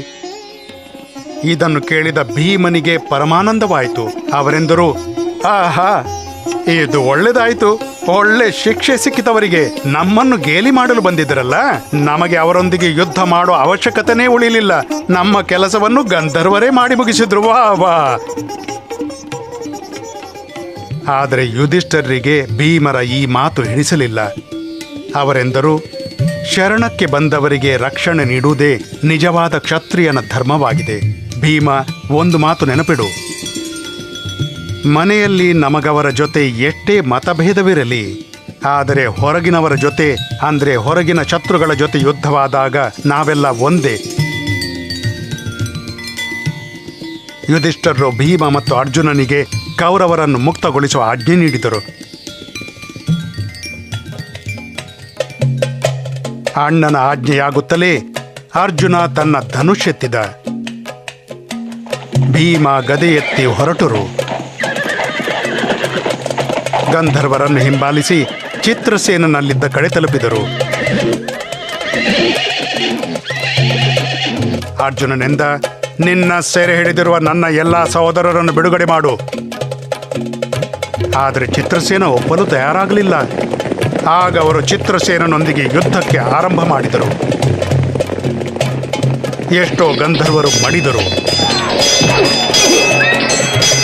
ಚಿತ್ರಸೇನನಿಗೆ ಯುದ್ಧದಲ್ಲಿ ಸೋಲಾಯಿತು. ಅವನು ಎಲ್ಲರನ್ನು ಬಿಡುಗಡೆ ಮಾಡಿದ. ದುರ್ಯೋಧನನ ಕಡೆಯವರಿಗೆಲ್ಲ ಮುಖಕ್ಕೆ ಮಸಿ ಬಳಿದಂತಾಯಿತು.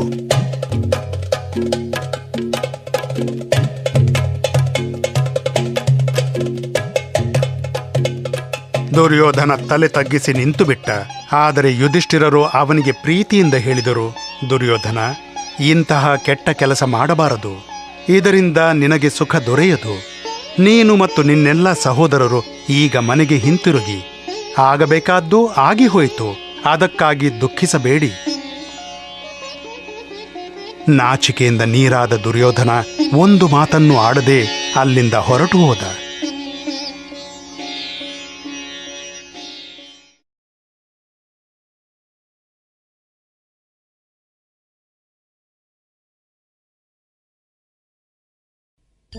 ಒಮ್ಮೆ ಧರ್ಮರಾಜರಿಗೆ ರಾಜಸೂಯ ಯಜ್ಞ ಮಾಡಬೇಕೆಂದೆನಿಸಿತು. ಅವರು ಕೃಷ್ಣನೆದುರು ತಮ್ಮಿಚ್ಛೆಯನ್ನು ಪ್ರಕಟಿಸಿದರು. ಕೃಷ್ಣನೆಂದ, ರಾಜಸೂಯ ಯಜ್ಞ ಮಾಡೋದು ಅಷ್ಟು ಸುಲಭದ ಕೆಲಸವೇನೂ ಅಲ್ಲ. ಅದಕ್ಕಾಗಿ ಎಲ್ಲಕ್ಕೂ ಮೊದಲು ಎಲ್ಲಾ ದೇಶದ ರಾಜರನ್ನು ಗೆಲ್ಲಬೇಕಾಗುತ್ತದೆ.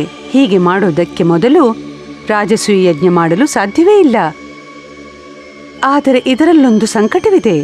ಅದೇನೆಂದರೆ ಜರಾಸಂಧ. ಧರ್ಮರಾಜ ಕೇಳಿದರು, ಈ ಜರಾಸಂಧ ಯಾರು? ಕೃಷ್ಣನೆಂದ, ಬೃಹದ್ರಥನೆಂಬ ಓರ್ವ ರಾಜನಿದ್ದ. ಅವನಿಗೆ 2 ರಾಣಿಯರಿದ್ದರು. ಈ 2 ರಾಣಿಯರು ಪುತ್ರನಿಗೆ ಜನ್ಮವೇನೋ ನೀಡಿದರು. ಆದರೆ ಅವರ ಗರ್ಭದಿಂದ ಜನ್ಮ ಪಡೆದ ಪುತ್ರರ ಶರೀರ ಅರ್ಧಾರ್ಧವಿತ್ತು. ಇಬ್ಬರೂ ಸೇರಿ ಆ ತುಂಡುಗಳನ್ನು ಗುಪ್ತವಾಗಿ ಕಸದ ಪುಟ್ಟಿಗೆಸೆದರು. ಆಗ ಜರಾಳೆಂಬ ಹೆಸರಿನ ರಾಕ್ಷಸಿಯೊಬ್ಬಳು ಅಲ್ಲಿಂದ ಹಾದು ಹೋಗುತ್ತಿದ್ದಳು.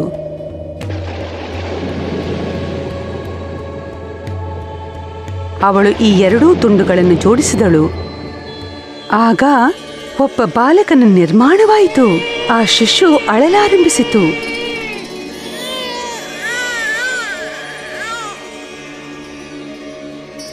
ನಂತರ ರಾಕ್ಷಸಿ ಆ ಶಿಶುವನ್ನು ಅರಮನೆಗೆ ತಂದಳು.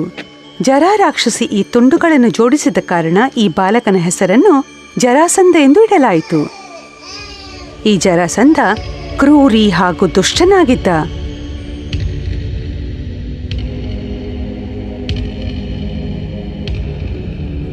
ಅವನು 83 ರಾಜರನ್ನು ಬಂಧಿಸಿ ಇಟ್ಟಿರುವನು.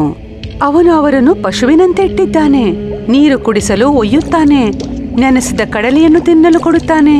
ಈ ದುಷ್ಟ ಜರಾಸಂಧನನ್ನು ಕೊಂದರೇನೆ ನಿನ್ನ ವಿಜಯ ಪ್ರಾಪ್ತಿಯಾಗುತ್ತದೆ.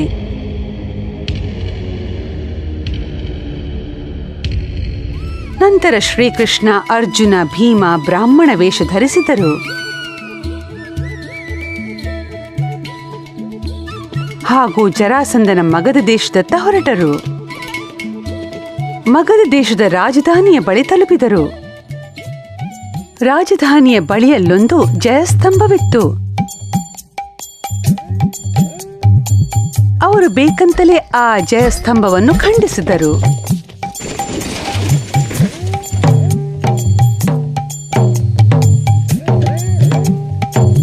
ಅಲ್ಲಿ ಇರಿಸಲ್ಪಟ್ಟ ವಾದ್ಯವನ್ನು ಮುರಿದರು.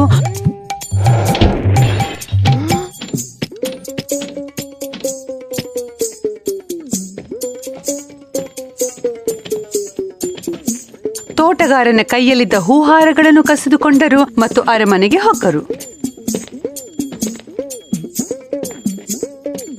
ಜರಾಸಂಧ ಅರಮನೆಯಲ್ಲೇ ಇದ್ದ. ಅವನು ಕೇಳಿದ, ನಿಮಗೇನು ಬೇಕು? ಬ್ರಾಹ್ಮಣರಾಗಿಯೂ ನೀವು ಹೀಗೇಕೆ ಮಾಡುವಿರಿ?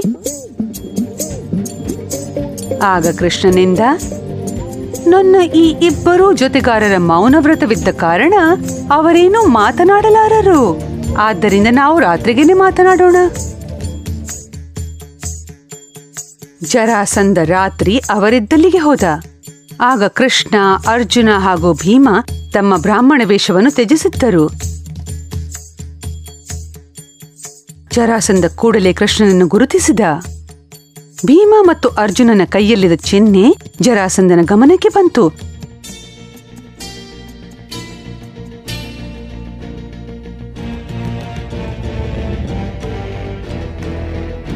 ಆತ ಹೇಳಿದ, ನೀವು ಕ್ಷತ್ರಿಯರಂತೆ ಕಾಣುವಿರಿ. ನಿಜ ಹೇಳಿ, ಇಲ್ಲಿಗೇಗೆ ಬಂದಿರಿ? ಕೃಷ್ಣನೆಂದ, ಆ ರಾಜರನ್ನು ಎತ್ತುಗಳಂತೆ ಕಟ್ಟಿಟ್ಟಿದ್ದೀಯಲ್ಲ, ಮೊದಲು ಅವರನ್ನು ಮುಕ್ತಗೊಳಿಸು, ಇಲ್ಲವೇ ಮಲ್ಲ ಯುದ್ಧಕ್ಕೆ ಸಿದ್ಧನಾಗು.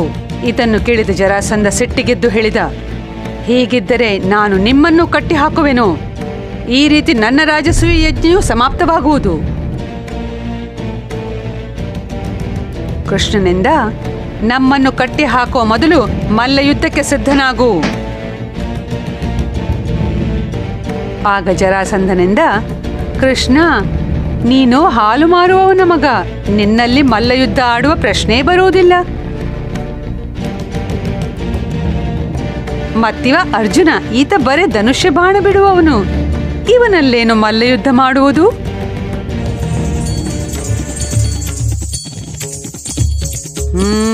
ಮಲ್ಲಯುದ್ಧಕ್ಕೆ ಯೋಗ್ಯನು ಈ ಭೀಮ ಮಾತ್ರ.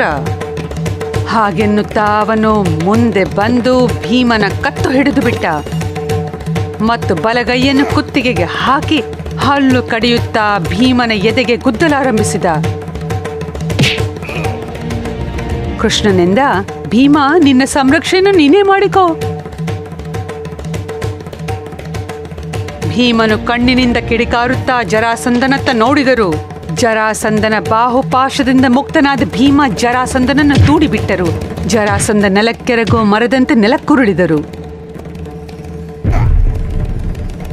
ಒಂದೇ ಕ್ಷಣದಲ್ಲಿ ಎದ್ದು ನಿಂತ ಜರಾಸಂಧ ಮತ್ತೆ ಭೀಮನನ್ನು ಹಿಡಿದುಕೊಂಡ. ಕ್ರೋಧಿತನಾದ ಜರಾಸಂಧ ಭೀಮನ ಬೆನ್ನಿಗೆ 2 ಕೈಗಳಿಂದ ಗುದ್ದಲಾರಂಭಿಸಿದ.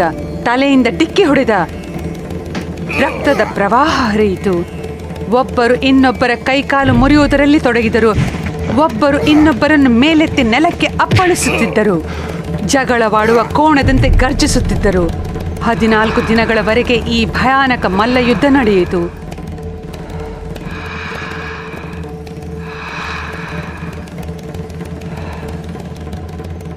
ಹದಿನಾಲ್ಕನೇ ರಾತ್ರಿ ಭೀಮ ಜರಾಸಂಧನ ಶರೀರವನ್ನು 2 ತುಂಡು ಮಾಡಿದ. ಆದರೆ ಇದೆಂಥ ಆಶ್ಚರ್ಯ! ಆ 2 ತುಂಡುಗಳು ತಮ್ಮಷ್ಟಕ್ಕೆ ಹತ್ತಿರ ಬಂದು ಕೂಡಿಕೊಂಡವು. ಜರಾಸಂಧ ಮತ್ತೆ ಜೀವಂತವಾದ. ಜೀವಂತನಾಗಿ ಜರಾಸಂಧ ಭೀಮನ ಮೇಲೆ ಪುನಃ ಹಲ್ಲೆ ಮಾಡಿದ.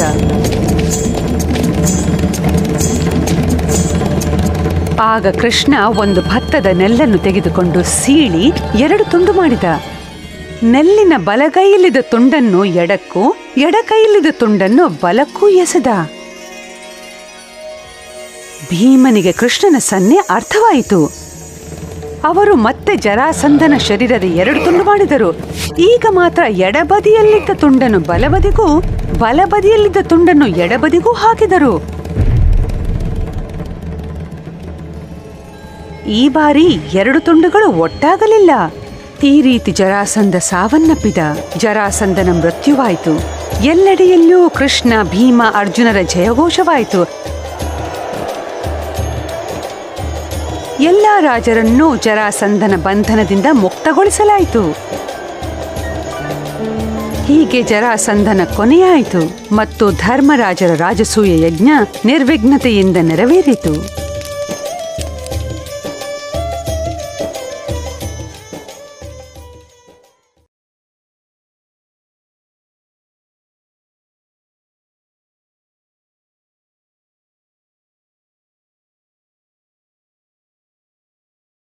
ವಿರಾಟ ನಗರದಲ್ಲಿ ಉತ್ತರೆ ಮತ್ತು ಅಭಿಮನ್ಯುವಿನ ವಿವಾಹ ವಿಜೃಂಭಣೆಯಿಂದ ಜರುಗಿತು.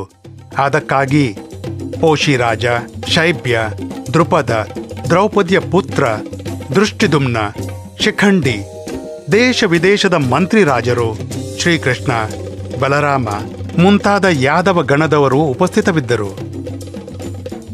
ವಿವಾಹದ ನಂತರ ಎಲ್ಲರೂ ವಿರಾಟದ ರಾಜಸಭೆಯಲ್ಲಿ ಒಟ್ಟಾದರು. ಆಗ ಎಲ್ಲರ ಮನದಲ್ಲೂ ಒಂದೇ ಪ್ರಶ್ನೆ ಇತ್ತು, ಇನ್ನು ಮುಂದೆ ಪಾಂಡವರು ಏನು ಮಾಡಬೇಕು ಅಂತ. ದ್ಯೂತ ಕ್ರೀಡೆಯಲ್ಲಿ ನಿಶ್ಚಿತವಾದಂತೆ ಪಾಂಡವರು 12 ವರ್ಷದ ವನವಾಸ, 1 ವರ್ಷದ ಅಜ್ಞಾತವಾಸವನ್ನು ಮುಗಿಸಿದ್ದರು.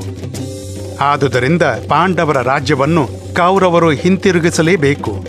ಆದರೆ ಅವರ ಸ್ವಭಾವ ನೋಡಿದ್ರೆ ಅವರು ಪಾಂಡವರಿಗೆ ರಾಜ್ಯ ಹಿಂದಿರುಗಿಸುತ್ತಾರೋ ಇಲ್ಲವೋ ಎನ್ನುವ ಶಂಕೆ ಎಲ್ಲರ ಮನದಲ್ಲೂ ಇತ್ತು. ಒಂದು ವೇಳೆ ಹಿಂದಿರುಗಿಸದಿದ್ದರೆ ಪಾಂಡವರು ಏನು ಮಾಡುವರು? ಈ ಚರ್ಚೆಯನ್ನು ಮಾಡುತ್ತಾ ಶ್ರೀಕೃಷ್ಣ ದುರ್ಯೋಧನನು ಪಾಂಡವರ ಮೇಲೆ ಹೇಗೆ ಅತ್ಯಾಚಾರ ಮಾಡಿದ, ವನವಾಸದಲ್ಲಿ ಅವರಿಗೆ ಹೇಗೆ ಮೋಸ ಮಾಡಿದ, ಈ ಎಲ್ಲಾ ವಿಷಯಗಳನ್ನು ಹೇಳಿದ. ಶ್ರೀಕೃಷ್ಣ ಸಭೆಯಲ್ಲಿದ್ದ ಎಲ್ಲರನ್ನು ಸಂಬೋಧಿಸಿ ಅಂದ, ಪಾಂಡವರು ತಮ್ಮ ಶಕ್ತಿಯಿಂದ ಪಡೆದ ರಾಜ್ಯವನ್ನು ಕೇಳುತ್ತಿದ್ದಾರೆ. ಅವರಿಗೆ ಅನ್ಯರ ರಾಜ್ಯ, ವೈಭವ, ಧನ ಯಾವುದೂ ಬೇಡ. ದ್ಯೂತ ಕ್ರೀಡೆಯ ಸಮಯದಲ್ಲಿ ದುರ್ಯೋಧನನಿಗೆ ಮಾವ ಶಕುನಿ ಸಹಾಯ ಮಾಡಿದ್ದ. ಕಪಟಿ ಹಾಗೂ ಚತುರ ಶಕುನಿ ಪಾಂಡವರನ್ನು ಸೋಲಿಸಿದ್ದ. ಅವರ ಸರ್ವಸ್ವವನ್ನು ಕಸಿದುಕೊಂಡು ಅವರನ್ನು ವನವಾಸಕ್ಕೆ ಕಳುಹಿಸಿದ್ದ. ಪಾಂಡವರು ಯಾವ ತಕರಾರು ಮಾಡದೆ 12 ವರ್ಷದ ವನವಾಸ ಮತ್ತು 1 ವರ್ಷದ ಅಜ್ಞಾತವಾಸವನ್ನು ಮುಗಿಸಿದರು. ಪಾಂಡವರು ಸತ್ಯ, ನ್ಯಾಯ, ಧರ್ಮದ ಪಾಲನೆ ಮಾಡುವವರು. ಆದುದರಿಂದಲೇ ಅವರು ಎಲ್ಲ ರೀತಿಯ ದುಃಖವನ್ನು ಉಸಿರುತ್ತದೆ ಸಹಿಸಿದರು. ಪಾಂಡವರಿಗೆ ಅನ್ಯಾಯದಿಂದ ಸ್ವರ್ಗ ದೊರೆಯುವುದಾದರೂ ಅವರಿಗೆ ಅದು ಬೇಡ. ಅವರಿಗೆ ಧರ್ಮದ ಮಾರ್ಗದಲ್ಲಿ ದೊರೆಯುವ ವಸ್ತುಗಳೇ ಬೇಕು.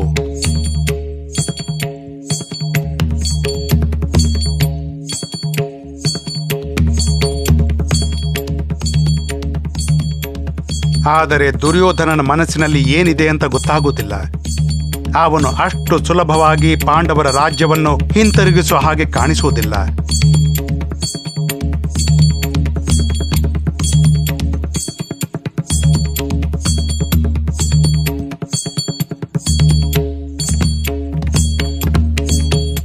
ಇದನ್ನು ಕೇಳಿದ ಬಲರಾಮನಿಂದ, ಶ್ರೀಕೃಷ್ಣನು ಹೇಳಿದ್ದಕ್ಕೆ ನನ್ನ ಸಹಮತಿಯೂ ಇದೆ. ಪಾಂಡವರಿಗೆ ಅರ್ಧ ರಾಜ್ಯ ಸಿಗಲೇಬೇಕು, ಇದಕ್ಕೆ ಸಂಶಯವಿಲ್ಲ. ಶ್ರೀಕೃಷ್ಣ ಮತ್ತು ಬಲರಾಮನ ಮಾತು ಕೇಳಿ ಎಲ್ಲರೂ ಚರ್ಚೆ ಮಾಡಿದರು. ಎಲ್ಲರಿಗೂ ಯುದ್ಧಕ್ಕಿಂತ ಬೇರೆ ದಾರಿಯಿಲ್ಲ ಅಂತ ಅನ್ನಿಸಿತು. ಆಗ ದ್ರುಪದ ಸಲಹೆ ನೀಡಿದ, ದುರ್ಯೋಧನ ದುಷ್ಟ ಮತ್ತು ಹಠ ಸ್ವಭಾವದವನು. ಅವನು ಪಾಂಡವರಿಗೆ ರಾಜ್ಯ ಕೊಡಲು ಎಂದೂ ಒಪ್ಪಲಾರ. ಪಿತಾಮಹ ಭೀಷ್ಮ, ಗುರುದೇವ ದ್ರೋಣಾಚಾರ್ಯ ಮತ್ತು ಕೆಲವರು ದುರ್ಯೋಧನನ ಪಕ್ಷದಲ್ಲಿದ್ದಾರೆ. ಆದುದರಿಂದ ಅವರು ದುರ್ಯೋಧನನ ವಿರುದ್ಧ ಏನನ್ನೂ ಮಾಡಲಾರರು. ನಾವೊಂದು ದೂತನನ್ನು ಧೃತರಾಷ್ಟ್ರರ ಬಳಿಗೆ ಕಳುಹಿಸೋಣ. ಇನ್ನೊಂದೆಡೆ ದೂತರನ್ನು ನಮಗೆ ಯುದ್ಧದಲ್ಲಿ ಸಹಾಯ ಮಾಡೋ ಎಲ್ಲ ರಾಜರ ಬಳಿಗೂ ಕಳುಹಿಸಬೇಕು. ಎಲ್ಲ ದೂತರನ್ನು ಹಿಂದೆ ಕಳುಹಿಸಬೇಕು. ಏಕೆಂದರೆ ಯಾರ ಆಮಂತ್ರಣ ಮೊದಲು ಸಿಗುತ್ತೋ ಅವರಿಗೆ ಅವರು ಸಹಾಯ ಮಾಡ್ತಾರೆ. ಅಲ್ಲಿ ದುರ್ಯೋಧನನು ಯುದ್ಧದ ತಯಾರಿ ಮಾಡುತ್ತಿರಬೇಕು. ಈಗ ಕೈಕಟ್ಟಿ ಕೂತುಕೊಳ್ಳುವ ಸಮಯವಲ್ಲ. ಯುಧಿಷ್ಠಿರರು ದೇಶದ ರಾಜರಿಗೆ ಯುದ್ಧ ಸಹಾಯಕ್ಕೆ ದೂತರನ್ನು ಕಳುಹಿಸಿದರು.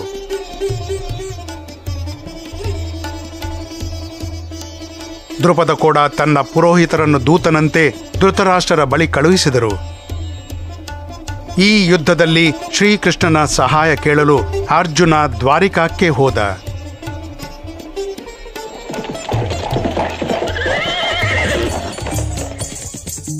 ಗುಪ್ತಚಾರರಿಂದ ಸಮಾಚಾರ ತಿಳಿದ ಕೂಡಲೇ ದುರ್ಯೋಧನ ಕೂಡ ಯುದ್ಧಕ್ಕೆ ಶ್ರೀಕೃಷ್ಣನ ಸಹಾಯ ಕೇಳಲು ದ್ವಾರಿಕಾಕ್ಕೆ ಹೋದ.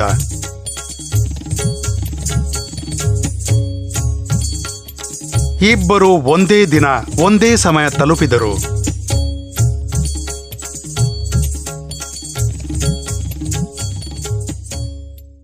ಶ್ರೀಕೃಷ್ಣ ತಮ್ಮ ಶಯನಗೃಹದಲ್ಲಿ ನಿದ್ರಿಸುತ್ತಿದ್ದ. ಅರ್ಜುನ ಮತ್ತು ದುರ್ಯೋಧನ ಶ್ರೀಕೃಷ್ಣನ ಸಂಬಂಧಿಕರಾದ ಕಾರಣ ಶ್ರೀಕೃಷ್ಣನ ಶಯನಗೃಹಕ್ಕೆ ಹೋದರು. ಮೊದಲು ದುರ್ಯೋಧನ ಬಂದು ಶ್ರೀಕೃಷ್ಣನ ತಲೆಯ ಬಳಿ ಎತ್ತರದ ಒಂದು ಆಸನದಲ್ಲಿ ಕೂತುಕೊಂಡ.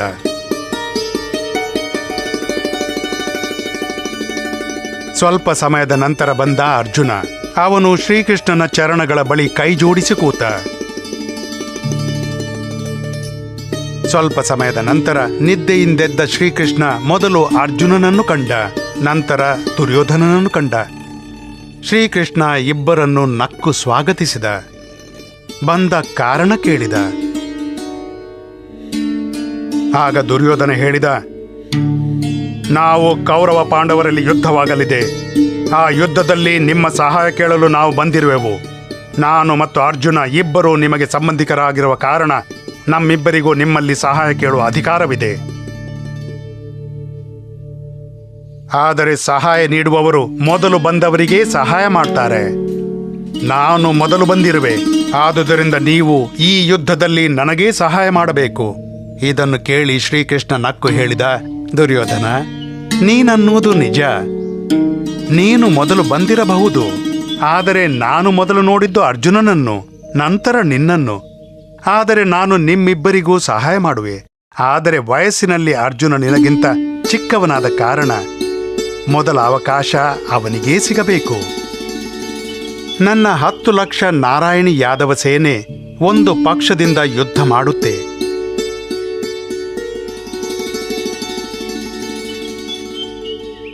ಮತ್ತು ನಾನು ಕೈಯಲ್ಲಿ ಶಸ್ತ್ರವಿಲ್ಲದೆ ಇನ್ನೊಂದು ಪಕ್ಷದಿಂದ. ನಾನು ಯುದ್ಧ ಮಾಡುವುದಿಲ್ಲ. ಈ ಎರಡರಲ್ಲಿ ನಿನಗೇನು ಬೇಕು? ನನ್ನ ಸೇನೆಯೋ ಅಥವಾ ಕೈಯಲ್ಲಿ ಶಸ್ತ್ರವೂ ಇಲ್ಲದೆ ಯುದ್ಧ ಮಾಡದಿರುವ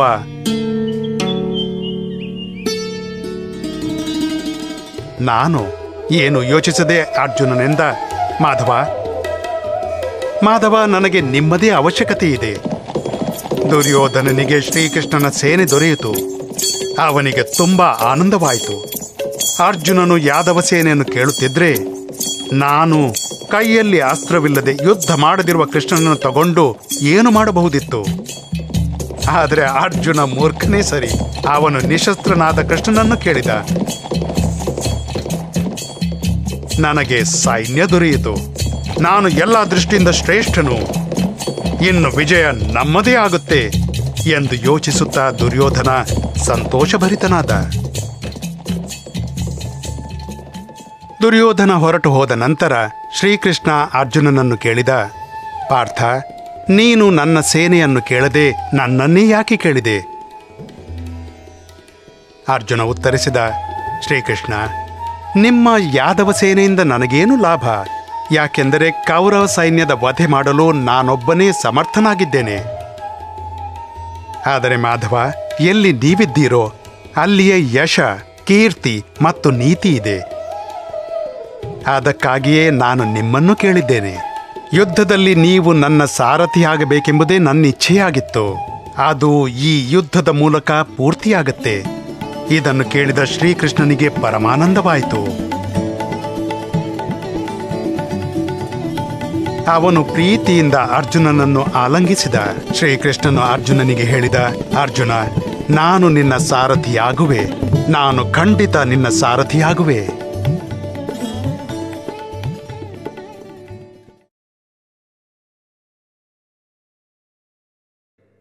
ಯುದ್ಧವು ಪೂರ್ಣ ಪ್ರಮಾಣದಲ್ಲಿ ಶುರುವಾಗಿತ್ತು. ಒಂದು ದಿನ ದುರ್ಯೋಧನ ದ್ರೋಣಾಚಾರ್ಯರಲ್ಲಿ ಹೇಳಿದ, ಆಚಾರ್ಯರೇ, ನನ್ನ ಸರ್ವನಾಶವಾಗಲಿ ಎಂದು ತಾವು ಯೋಚನೆ ಮಾಡುತ್ತಿದ್ದೀರಿ ಎಂದು ನನಗೆ ತೋರುತ್ತದೆ. ನಿನ್ನೆ ನೀವು ಧರ್ಮರಾಯನನ್ನು ಹಿಡಿಯಲಿಲ್ಲ. ನನಗೆ ತೋರುತ್ತದೆ ನೀವು ನಮ್ಮ ಶತ್ರು ಪಕ್ಷದವರೊಂದಿಗೆ ಸೇರಿಕೊಂಡಿದ್ದೀರಿ ಎಂದು. ದ್ರೋಣರು ಹೇಳಿದರು, ದುರ್ಯೋಧನ, ನಾನು ಪ್ರತಿಕ್ಷಣ ನಿನ್ನ ವಿಜಯವಾಗಲಿ ಎಂದು ಯೋಚಿಸುವೆ. ಆದರೆ ನೀನು ನನ್ನ ಮೇಲೆ ಆರೋಪ ಮಾಡುತ್ತಿದ್ದೀಯಾ. ಒಂದು ಮಾತು ನೆನಪಿನಲ್ಲಿಡು, ಸಾಕ್ಷಾತ್ ಶ್ರೀಕೃಷ್ಣ ಪರಮಾತ್ಮನ ಕೃಪೆ ಅವರೊಂದಿಗೆ ಇದೆ.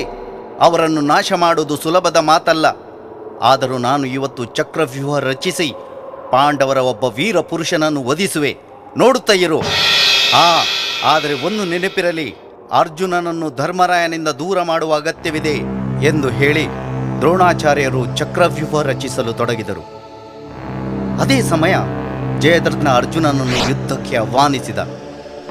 ಅರ್ಜುನನು ಯುದ್ಧಕ್ಕಾಗಿ ಹೋದ. ಧರ್ಮರಾಯ ಚಿಂತಿಸತೊಡಗಿದ. ಅವನ ಮನಸ್ಸಲ್ಲಿ ಪ್ರಶ್ನೆ ಮೂಡಿತು, ಈ ಚಕ್ರವ್ಯೂಹವನ್ನು ಯಾರು ಭೇದಿಸುವುದು ಎಂದು. ಆಗ ಅವನಿಗೆ ಅಭಿಮನ್ಯುವಿನ ನೆನಪಾಯಿತು. ಅವ ಅಭಿಮನ್ಯುವಿಗೆ ಆಜ್ಞೆ ಮಾಡಿದ.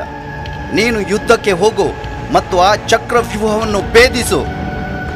ಅಭಿಮನ್ಯು ಹೇಳಿದ, ಮಹಾರಾಜ, ನನಗೆ ಚಕ್ರವ್ಯೂಹವನ್ನು ಭೇದಿಸುವುದು ಹೇಗೆ ಎಂಬುದು ಮಾತ್ರ ತಿಳಿದಿದೆ.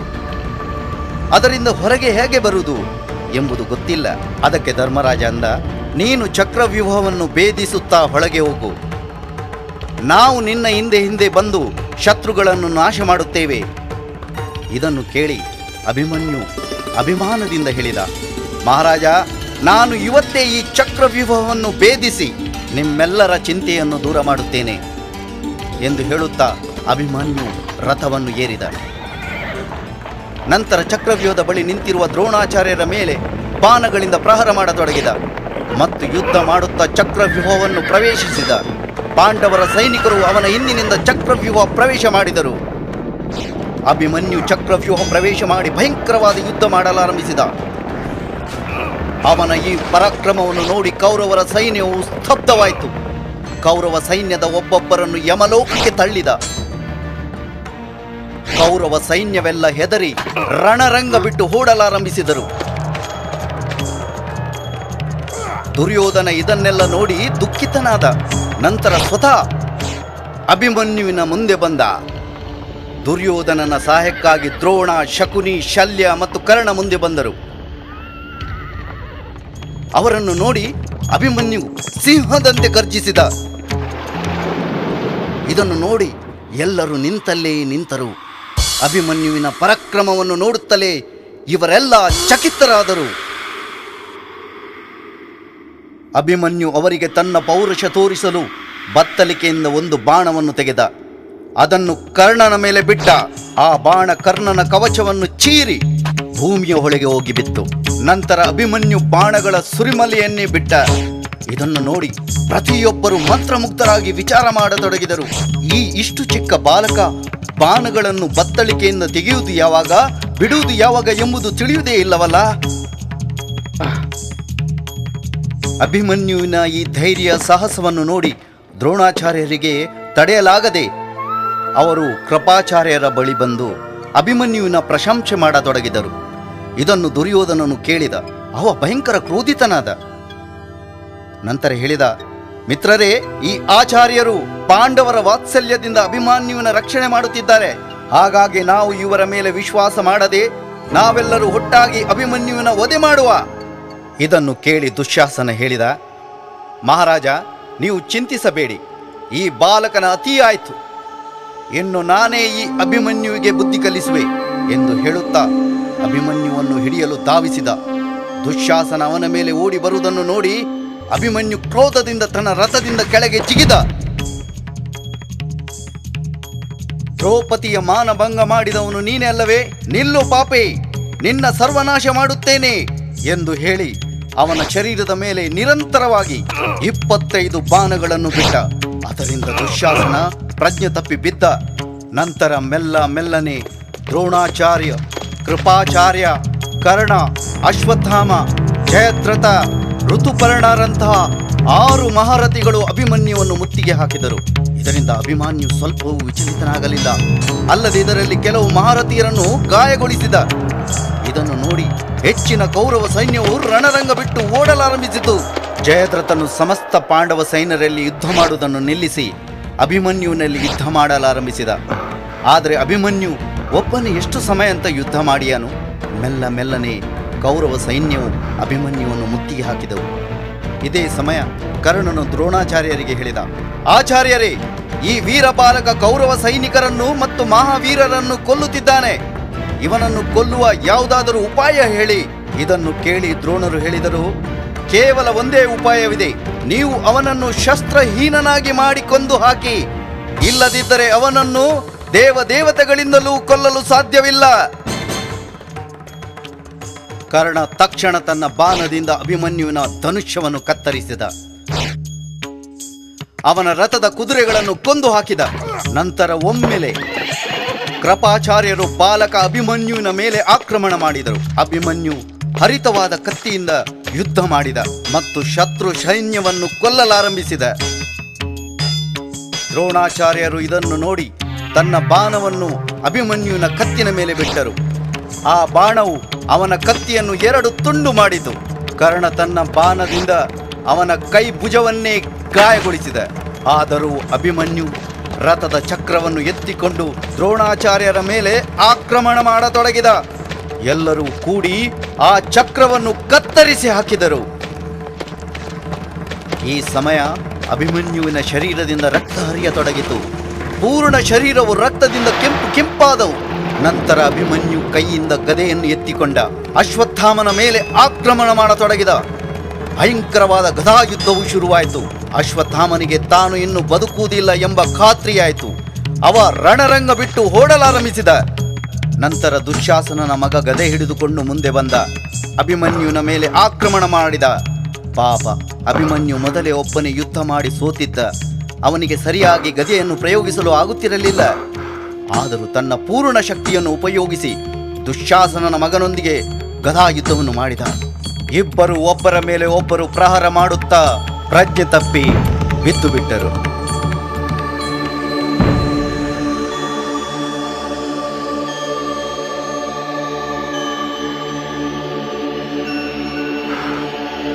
ಆದರೆ ದುಶ್ಯಾಸನನ ಮಗನಿಗೆ ಮೊದಲು ಪ್ರಜ್ಞೆ ಬಂತು. ಅಭಿಮನ್ಯುವಿನ ಪ್ರಜ್ಞೆ ಬಂದು ಏಳುವಷ್ಟರಲ್ಲೇ ದುಶ್ಯಾಸನನ ಮಗ ಅವನ ತಲೆಯ ಮೇಲೆ ಜೋರಾಗಿ ಪ್ರಹಾರ ಮಾಡಿದ. ಸ್ವಲ್ಪ ಸಮಯದ ಮುಂಚೆ ಮಿಂಚಿನಂತೆ ಹೋರಾಡುತ್ತಿದ್ದ ವೀರ ಬಾಲಕ ಅಭಿಮನ್ಯು ಪ್ರಾಣ ತ್ಯಜಿಸಿ ಶಾಂತವಾಗಿ ಮಲಗಿದ್ದ. ಇದನ್ನು ನೋಡಿ ಆಕಾಶದಲ್ಲಿ ದೇವದೇವತೆಗಳೂ ವಿಚಲಿತರಾದರು.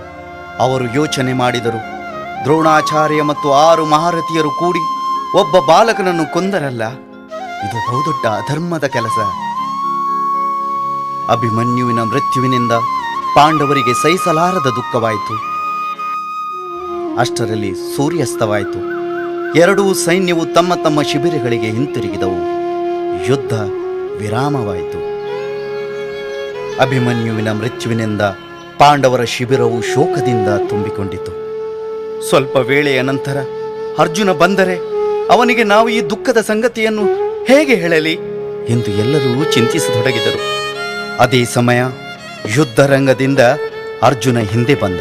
ಅವ ಬರುವಾಗ ಶಿಬಿರದಲ್ಲಿ ಎಲ್ಲರ ಮುಖವು ಬಾಡಿಕೊಂಡಿತ್ತು. ಅವ ಕೇಳಿದ, ಇವತ್ತು ಇಷ್ಟು ದುಃಖದ ವಾತಾವರಣ ಯಾಕೆ? ನನ್ನ ಅಭಿಮನ್ಯು ಎಲ್ಲಿದ್ದಾನೆ?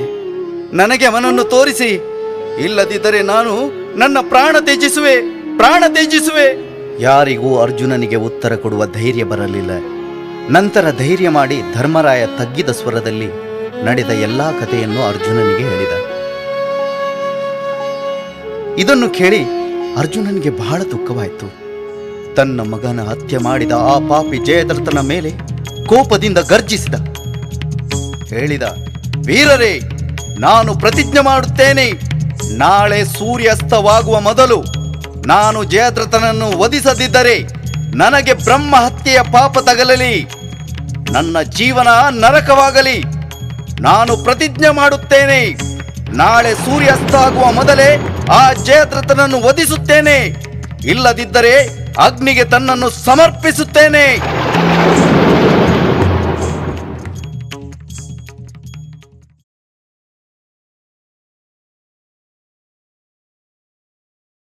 ಕರ್ಣ ಕುಂತಿಯ ಹಿರಿಯ ಮಗನಾಗಿದ್ದ. ಕುಂತಿ ಸೂರ್ಯ ಮಂತ್ರದ ಜಪ ಮಾಡಿ ಕರ್ಣನನ್ನು ಮಗನನ್ನಾಗಿ ಪಡೆದಿದ್ದಳು. ಆದ್ದರಿಂದಲೇ ಕರ್ಣ ಸೂರ್ಯಪುತ್ರನಾಗಿದ್ದ. ಅರ್ಜುನನೂ ಕುಂತಿಯದ್ದೇ ಪುತ್ರ. ಆದರೆ ಇಂದ್ರನ ವರದಾನದಿಂದ ಹುಟ್ಟಿದವನು. ಆದ್ದರಿಂದ ಅವನು ಇಂದ್ರನ ಪುತ್ರ. ಇಂದ್ರ ಮತ್ತು ಸೂರ್ಯ ಇಬ್ಬರಿಗೂ ಅನಿಸಿತ್ತು ಯುದ್ಧದಲ್ಲಿ ಅವರ ಮಗನೇ ವಿಜಯಿಯಾಗಬೇಕೆಂದು. ಒಂದು ರಾತ್ರಿ ಕರ್ಣ ನಿದ್ರಾವಸ್ಥೆಯಲ್ಲಿದ್ದ. ಅವನೊಂದು ಕನಸು ಕಂಡ. ಅದರಲ್ಲಿ ಸೂರ್ಯ ಬಂದು ಹೇಳಿದ, ನಾಳೆ ನಿನ್ನ ಬಳಿ ಒಬ್ಬ ಬ್ರಾಹ್ಮಣ ಬರುವ. ಆದರವ ಬ್ರಾಹ್ಮಣನಲ್ಲ, ಬ್ರಾಹ್ಮಣನ ರೂಪದಲ್ಲಿರುವ ಇಂದ್ರ. ನಿನ್ನ ಜನ್ಮದಿಂದಲೂ ನಿನ್ನ ಬಳಿಯಲ್ಲಿರುವ ಕವಚಕುಂಡಲವನ್ನು ಅವನು ಕೇಳುತ್ತಾನೆ. ಆದರೆ ನೀನದನ್ನು ಅವನಿಗೆ ಕೊಡಬೇಡ. ಆದರೆ ಕರ್ಣನಿಂದ, ಕೇಳುವವರಿಗೆ ಹೇಗೆ ಕೊಡದಿರಲಿ ನಾನು? ಅದಕ್ಕೆ ಸೂರ್ಯನಿಂದ, ಕವಚಕುಂಡಲ ಕೊಟ್ಟರೆ ನಿನ್ನ ತೇಜಸ್ಸು ಕಡಿಮೆಯಾಗುತ್ತದೆ, ಶಕ್ತಿ ನಾಶವಾಗುತ್ತೆ. ಆಮೇಲೆ ನೀನು ಶತ್ರುವನ್ನು ಹೇಗೆ ಸೋಲಿಸುವೆ? ಕರ್ಣನಿಂದ, ನಾನು ಪರಶುರಾಮರಿಂದ ಅನೇಕ ವಿದ್ಯೆ ಕಲಿತಿದ್ದೇನೆ, ಅದರ ಉಪಯೋಗ ಮಾಡುವೆ. ನನ್ನಲ್ಲಿ ದಾನ ಕೇಳುವವರಿಗೆ ಇಲ್ಲವೆಂದು ಹೇಳಲಾರೆ. ಸೂರ್ಯನಿಂದ, ಬಾಲಕ, ನನಗೆ ನಿನ್ನ ಮೇಲೆ ಪ್ರೇಮವಿರುವುದರಿಂದಲೇ ನಾನು ನಿನ್ನನ್ನು ಜಾಗೃತಗೊಳಿಸಲು ಬಂದೆ. ಇನ್ನೊಮ್ಮೆ ಯೋಚಿಸು, ಕವಚಕುಂಡಲ ಕೊಟ್ಟರೆ ನೀನು ಸಂಕಟಕ್ಕೀಡಾಗುವೆ. ಕರ್ಣನಿಂದ, ನಿಮ್ಮ ಉಪದೇಶಕ್ಕಾಗಿ ಧನ್ಯವಾದ. ಆದರೆ ತನ್ನ ಬಳಿ ಇದ್ದ ವಸ್ತುವನ್ನು ದಾನ ಕೇಳುವವರಿಗೆ ಕೊಡದಿರುವುದು ನನ್ನಿಂದಾಗದು.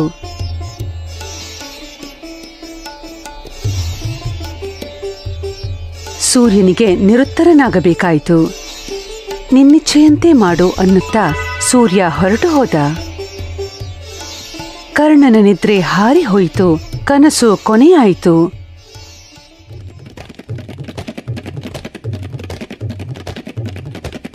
ಕೌರವ ಪಾಂಡವರ ಯುದ್ಧದಲ್ಲಿ ಕರ್ಣ ಅರ್ಜುನನನ್ನು ಸೋಲಿಸುತ್ತಾನೆ ಎಂಬ ಭಯವಿತ್ತು ಇಂದ್ರನಿಗೆ.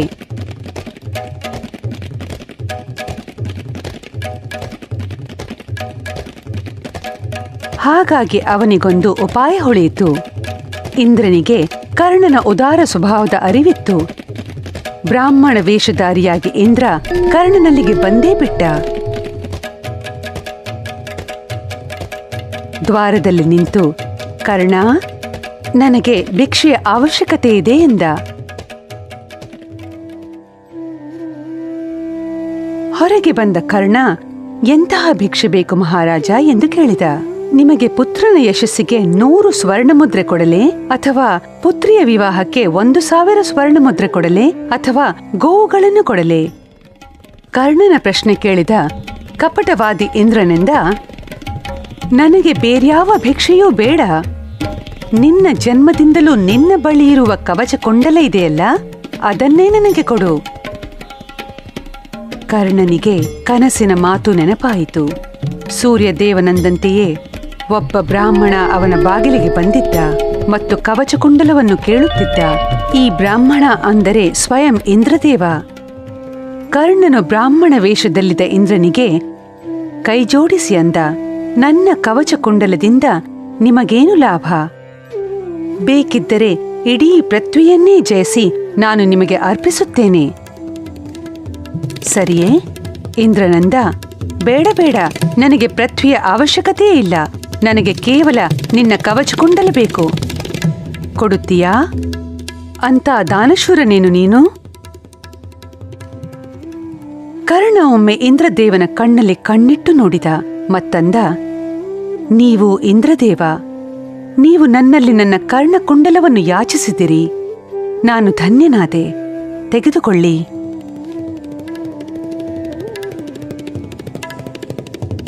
ಅನ್ನುತ್ತಾ ಕ್ಷಣ ಮಾತ್ರವೂ ವಿಚಾರ ಮಾಡದೆ ತನ್ನ ಅಂಗದಲ್ಲಿದ್ದ ಕವಚಕುಂಡಲವನ್ನು ಎಳೆದು ತೆಗೆದ. ಕರ್ಣನ ಶರೀರದ ಒಂದು ಭಾಗವಾಗಿತ್ತದು. ಅವನ್ನು ತೆಗೆಯುವಾಗ ಅವನ ಶರೀರದಿಂದ ರಕ್ತದ ಪ್ರವಾಹವೇ ಹರಿಯಲಾರಂಭಿಸಿತು. ಆದರೆ ಕರ್ಣ ಇದಕ್ಕಾಗಿ ಸ್ವಲ್ಪವೂ ಚಿಂತಿಸಲಿಲ್ಲ. ಬಾಗಿಲಿಗೆ ಬಂದ ಬ್ರಾಹ್ಮಣನಿಗೆ ಕವಚಕುಂಡಲವನ್ನು ಕರ್ಣ ನಗುನಗುತ್ತ ಕೊಟ್ಟ.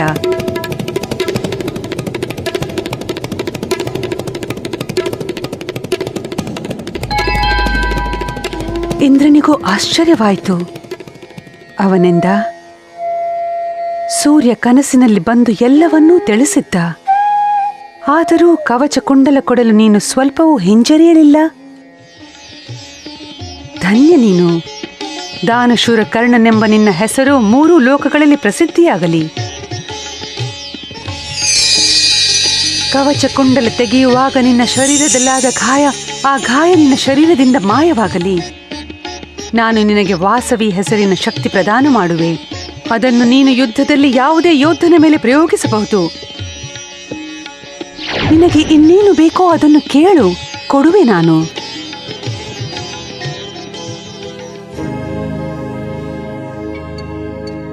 ಕರ್ಣನಿಂದ, ನನ್ನಲ್ಲಿ ಯಾಚಿಸುವವರೊಡನೆ ನಾನೇನನ್ನು ಕೇಳಲಿ? ನನಗೇನೂ ಬೇಡ. ನೀನು ಸುಖಿಯಾಗಿ ಹೋಗಬಹುದು. ಬ್ರಾಹ್ಮಣ ರೂಪದಲ್ಲಿ ಬಂದಿದ್ದ ಇಂದ್ರ ಬಂದ ಹಾಗೆ ಹಿಂದೆ ಹೋದ. ಕರ್ಣ ತನ್ನ ಧರ್ಮದ ಪಾಲನೆ ಮಾಡಿದ. ಇಂದ್ರ ತನ್ನ ಜಾಲವನ್ನು ಚೆನ್ನಾಗಿ ಹರಡಿದ್ದ.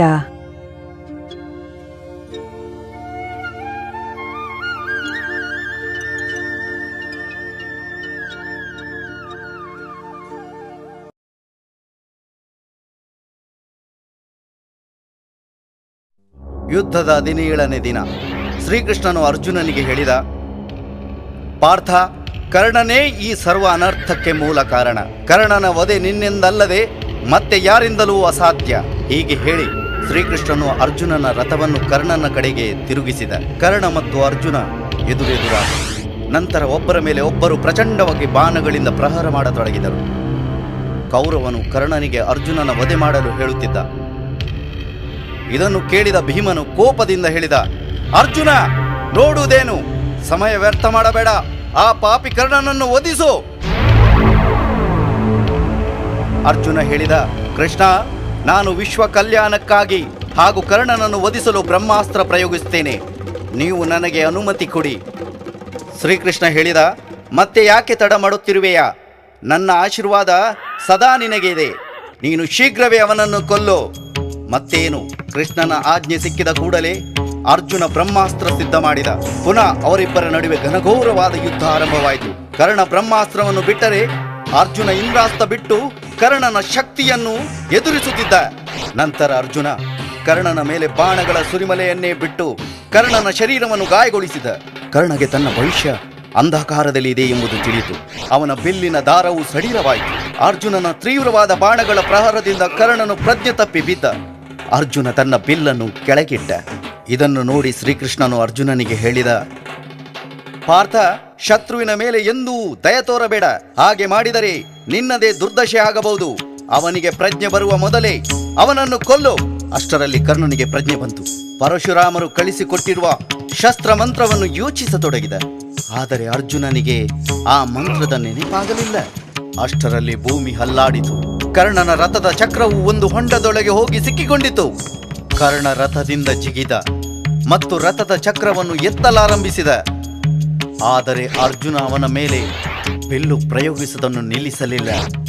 ಅದನ್ನು ಕಂಡು ಕರ್ಣ ಅರ್ಜುನನಿಗೆ ಹೇಳಿದ, ಅರ್ಜುನ, ನನ್ನ ರಥದ ಚಕ್ರ ಭೂಮಿಯ ಒಳಗೆ ಸಿಕ್ಕಿಕೊಂಡಿದೆ. ನನಗೆ ಅದನ್ನು ತೆಗೆಯುವ ತನಕ ಸಮಯ ಕೊಡು. ಬಾಣಗಳ ಪ್ರಯೋಗ ಮಾಡಬೇಡ, ಧರ್ಮವನ್ನು ಮರೆಯಬೇಡ. ಇದನ್ನು ಕೇಳಿದ ಕೃಷ್ಣನು ಹೇಳಿದ, ಹೇ ರಾಘವ ಸುತ, ಇವತ್ತು ನೀನು ಧರ್ಮದ ಬಗ್ಗೆ ಮಾತನಾಡುತ್ತೀಯ. ಒಂದು ಮಾತು ಸತ್ಯ, ನಿನ್ನಂಥ ನೀಚರು ಸಂಕಟದಲ್ಲಿ ಸಿಲುಕಿದಾಗ ಮಾತ್ರ ಧರ್ಮದ ನೆನಪಾಗುವುದು. ಆಗ ಅವರಿಗೆ ತನ್ನ ಕುತರ್ಥದ ನೆನಪಾಗುವುದಿಲ್ಲ. ತುಂಬಿದ ಸಭೆಯಲ್ಲಿ ದ್ರೌಪದಿಯ ಮಾನಭಂಗ ಮಾಡಿದಾಗ ನಿನಗೆ ಧರ್ಮ ನೆನಪಾಗಲಿಲ್ಲವೇ? ಆಗ ನಿನ್ನ ಧರ್ಮ ಎಲ್ಲಿತ್ತು? ಪಾಂಡವರನ್ನು ಜೀವಂತ ಬೆಂಕಿ ಹಚ್ಚಿ ಕೊಲ್ಲುವ ಉಪಾಯ ಮಾಡುವಾಗ ನಿನ್ನ ಧರ್ಮ ಎಲ್ಲಿ ಅಡಗಿತ್ತು? ಹೇಳು ರಾಘವ ಸುತ, ಹೇಳು. ನಿನ್ನಂತ ನೀಚನ ಮೇಲೆ ಕರುಣೆ ತೋರಿಸಿದರೆ ಬಹುದೊಡ್ಡ ಅನರ್ಥವಾದೀತು. ನೀನು ಎಷ್ಟೇ ಧರ್ಮದ ಬಗ್ಗೆ ಮಾತಾಡು, ಆದರೆ ನಿನ್ನ ಪ್ರಾಣದ ರಕ್ಷಣೆ ಇನ್ನೂ ಆಗಲಿಕ್ಕಿಲ್ಲ. ನೀನು ಅರ್ಜುನನಿಗೆ ಧರ್ಮ ಕಳಿಸುತ್ತೀಯ. ಅವನಿಗೆ ಧರ್ಮ ಏನು ಎಂಬುದು ಚೆನ್ನಾಗಿ ತಿಳಿದಿದೆ. ಈ ಕ್ಷಣದಲ್ಲಿ ನಿನ್ನನ್ನು ಕೊಲ್ಲುವುದೇ ಅರ್ಜುನನ ಧರ್ಮವಾಗಿದೆ. ನಂತರ ಶ್ರೀರಾಮ ಅರ್ಜುನನಲ್ಲಿ ಹೇಳಿದ, ಏ ಅರ್ಜುನ, ಆ ಕರ್ಣ ರಥ ಏರುವ ಮುನ್ನವೇ ಅವನನ್ನು ವಧಿಸು. ಇದನ್ನು ಕೇಳುತ್ತಲೇ ಅರ್ಜುನ ಕರ್ಣನ ರಥದ ಧ್ವಜವನ್ನು ಕತ್ತರಿಸಿದ. ಕರ್ಣನ ಧ್ವಜವು ಬೀಳುವುದನ್ನು ನೋಡಿ ಕೌರವ ಸೇನೆಯು ಭಯಭೀತರಾದರು. ನಂತರ ಅರ್ಜುನ ತನ್ನ ಗಾಂಡೀವವನ್ನು ಎತ್ತಿ ಒಂದು ತೇಜಸ್ವಿ ಬಾಣವನ್ನು ಮಂತ್ರಿಸಿ ಕರ್ಣನ ಶರೀರದ ಮೇಲೆ ಬಿಟ್ಟ. ಅದು ಬಹು ತೀವ್ರ ಗತಿಯಿಂದ ಬಂದು ಕರ್ಣನ ಶಿರವನ್ನು ಛೇದಿಸಿತು. ಕರ್ಣನ ಶರೀರವು ಭೂಮಿಯ ಮೇಲೆ ಬಿತ್ತು. ಅವನ ಶರೀರದಿಂದ ಒಂದು ದಿವ್ಯವಾದ ಜ್ಯೋತಿಯು ಹೊರಬಂತು. ನಂತರ ಅದು ಸೂರ್ಯಮಂಡಲವನ್ನು ಮುಟ್ಟಿತು.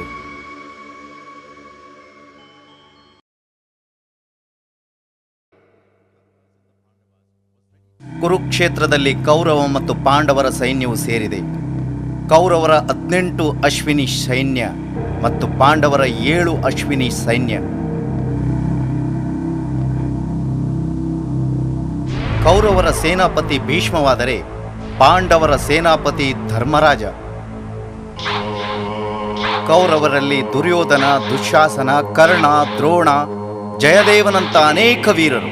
ಆದರೆ ಪಾಂಡವರಲ್ಲಿ ಶ್ರೀಕೃಷ್ಣ ಪರಮಾತ್ಮ. ಕೌರವರ ಪಾಂಡವರ ಮಧ್ಯೆ ಘನಘೋರವಾದ ಯುದ್ಧವೂ ನಡೆಯಿತು. ಈ ಯುದ್ಧ 18 ದಿನದವರೆಗೆ ನಡೆಯಿತು. ಕೌರವರ ಕಡೆಯಿಂದ ಅನೇಕ ವೀರರು ಕೊಲ್ಲಲ್ಪಟ್ಟರು. ಪಾಂಡವರಲ್ಲಿ ಅಭಿಮನ್ಯು ವೀರಮರಣ ಪಡೆದ. ಸೇನಾಪತಿ ಭೀಷ್ಮರು ಶರಶೆಯಲ್ಲಿ ಮಲಗಿದರು. ಜಯದ್ರಥ ಮತ್ತು ಕರ್ಣರು ಸತ್ತರು. ಕೌರವರ ಸಂಪೂರ್ಣ ಸೈನ್ಯವು ವಿನಾಶವಾಯಿತು. ಒಬ್ಬ ದುರ್ಯೋಧನ ಮಾತ್ರ ಉಳಿದಿದ್ದ. ಅವ ಪಾಂಡವರಿಗೆ ಹೆದರಿ ಸರೋವರದಲ್ಲಿ ಮುಳುಗಿ ಅಡಗಿ ಕೂತ್ಕೊಂಡ. ಪಾಂಡವರು ದುರ್ಯೋಧನನ್ನು ಹುಡುಕುತ್ತಾ ಸರೋವರದ ಬಳಿ ಬಂದರು. ಧರ್ಮರಾಯ ದುರ್ಯೋಧನನ್ನು ಸರೋವರದಿಂದ ಮೇಲೆ ಬರಲು ಹೇಳಿದ. ಅವ ಹೇಳಿದ, ಯುದ್ಧದಲ್ಲಿ ಸೋತು ಈಗ ಕಳ್ಳನಂತೆ ನೀರಿನ ಒಳಗೆ ಅಡಗಿ ಕುಳಿತಿದ್ದೀಯ. ದುರ್ಯೋಧನ, ಈಗ ನಿನ್ನ ಅಹಂಕಾರ ಎಲ್ಲಿ ಹೋಯಿತು? ಇದನ್ನು ಕೇಳಿ ದುರ್ಯೋಧನಿಗೆ ಕೋಪ ಬಂತು. ಅವ ನೀರಿಂದ ಹೊರಗೆ ಬಂದ ಮತ್ತು ಕೈಯಿಂದ ಗದೆ ಎತ್ತಿ ಯುದ್ಧ ಮಾಡಲು ಬನ್ನಿ ಎಂದು ಹೇಳಿ ಗದೆಯನ್ನು ತಿರುಗಿಸತೊಡಗಿದ. ಮತ್ತೆ ಜೋರಾಗಿ ಬೊಬ್ಬೆ ಹಾಕಿ ಹೇಳಿದ, ನಾನು ಯಾರ ಜೊತೆ ಕೂಡ ಯುದ್ಧ ಮಾಡಲು ತಯಾರಿದ್ದೇನೆ. ಇದನ್ನು ಕೇಳಿ ಭೀಮ ಮುಂದೆ ಬಂದ ಮತ್ತು ಹೇಳಿದ, ನಾನು ಈ ಪಾಪಿಯನ್ನು ಕೊಂದು ಹಾಕುವೆ. ಅವನ ಜಂಗವನ್ನು ಹುಡಿ ಹುಡಿ ಮಾಡುವ ಪ್ರತಿಜ್ಞೆ ನಾನು ಮಾಡಿದ್ದೇನೆ. ನಾನು ಈ ಪ್ರತಿಜ್ಞೆಯನ್ನು ಇವತ್ತು ಪೂರ್ಣ ಮಾಡುತ್ತೇನೆ. ಮತ್ತು ಭೀಮ ಮತ್ತು ದುರ್ಯೋಧನರ ಮಧ್ಯೆ ಭಯಂಕರ ಯುದ್ಧವಾಗುತ್ತದೆ. ಅವರು ಒಬ್ಬರ ಮೇಲೆ ಒಬ್ಬರು ಗದೆಯಿಂದ ಪ್ರಹಾರ ಮಾಡುತ್ತಾರೆ.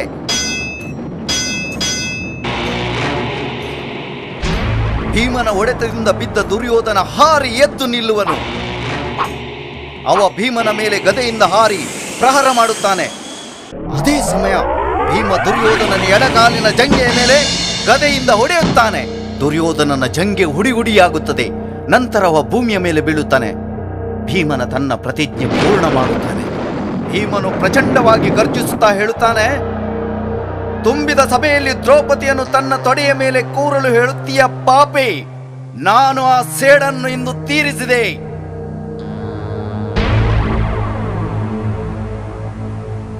ದುರ್ಯೋಧನ ಮೃತ್ಯುವಿನಿಂದ ಪಾಂಡವರಿಗೆ ವಿಜಯ ಅನಿಸಿತು.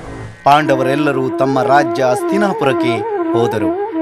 ಅವರಿಗೆ ಹಸ್ತಿನಾಪುರದ ರಾಜ್ಯ ಪುನಃ ಸಿಕ್ಕಿತು ಮತ್ತು ಅವರು ಅಲ್ಲಿ ಸುಖವಾಗಿ ರಾಜ್ಯಭಾರ ಮಾಡುತ್ತಾ ದಿನ ಕಳೆದರು.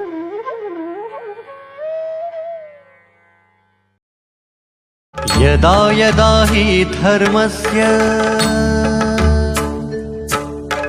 ಗ್ಲಾನಿರ್ಭವತಿ ಭಾರತ ಅಭ್ಯುತ್ಥಾನಂ ಅಧರ್ಮಸ್ಯ ತದಾತ್ಮಾನಂ ಸೃಜಾಮ್ಯಹಂ. ಯದಾ ಯದಾ ಹಿ ಧರ್ಮಸ್ಯ ಗ್ಲಾನಿರ್ಭವತಿ ಭಾರತ ಅಭ್ಯುತ್ಥಾನಂ ಅಧರ್ಮಸ್ಯ ತದಾತ್ಮಾನಂ ಸೃಜಾಮ್ಯಹಂ.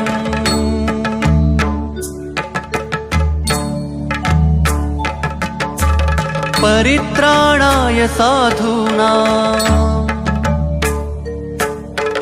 ವಿನಾಶಾಯ ಚ ದುಷ್ಕೃತಾಂ ಧರ್ಮ ಸಂಸ್ಥಾಪನಾರ್ಥಾಯ ಸಂಭವಾಮಿ ಯುಗೆ ಯುಗೆ. ಪರಿತ್ರಾಣಾಯ ಸಾಧೂನಾಂ ವಿನಾಶಾಯ ಚ ದುಷ್ಕೃತಾಂ ಧರ್ಮ ಸಂಸ್ಥಾಪನಾರ್ಥಾಯ ಸಂಭವಾಮಿ ಯುಗೆ ಯುಗೆ.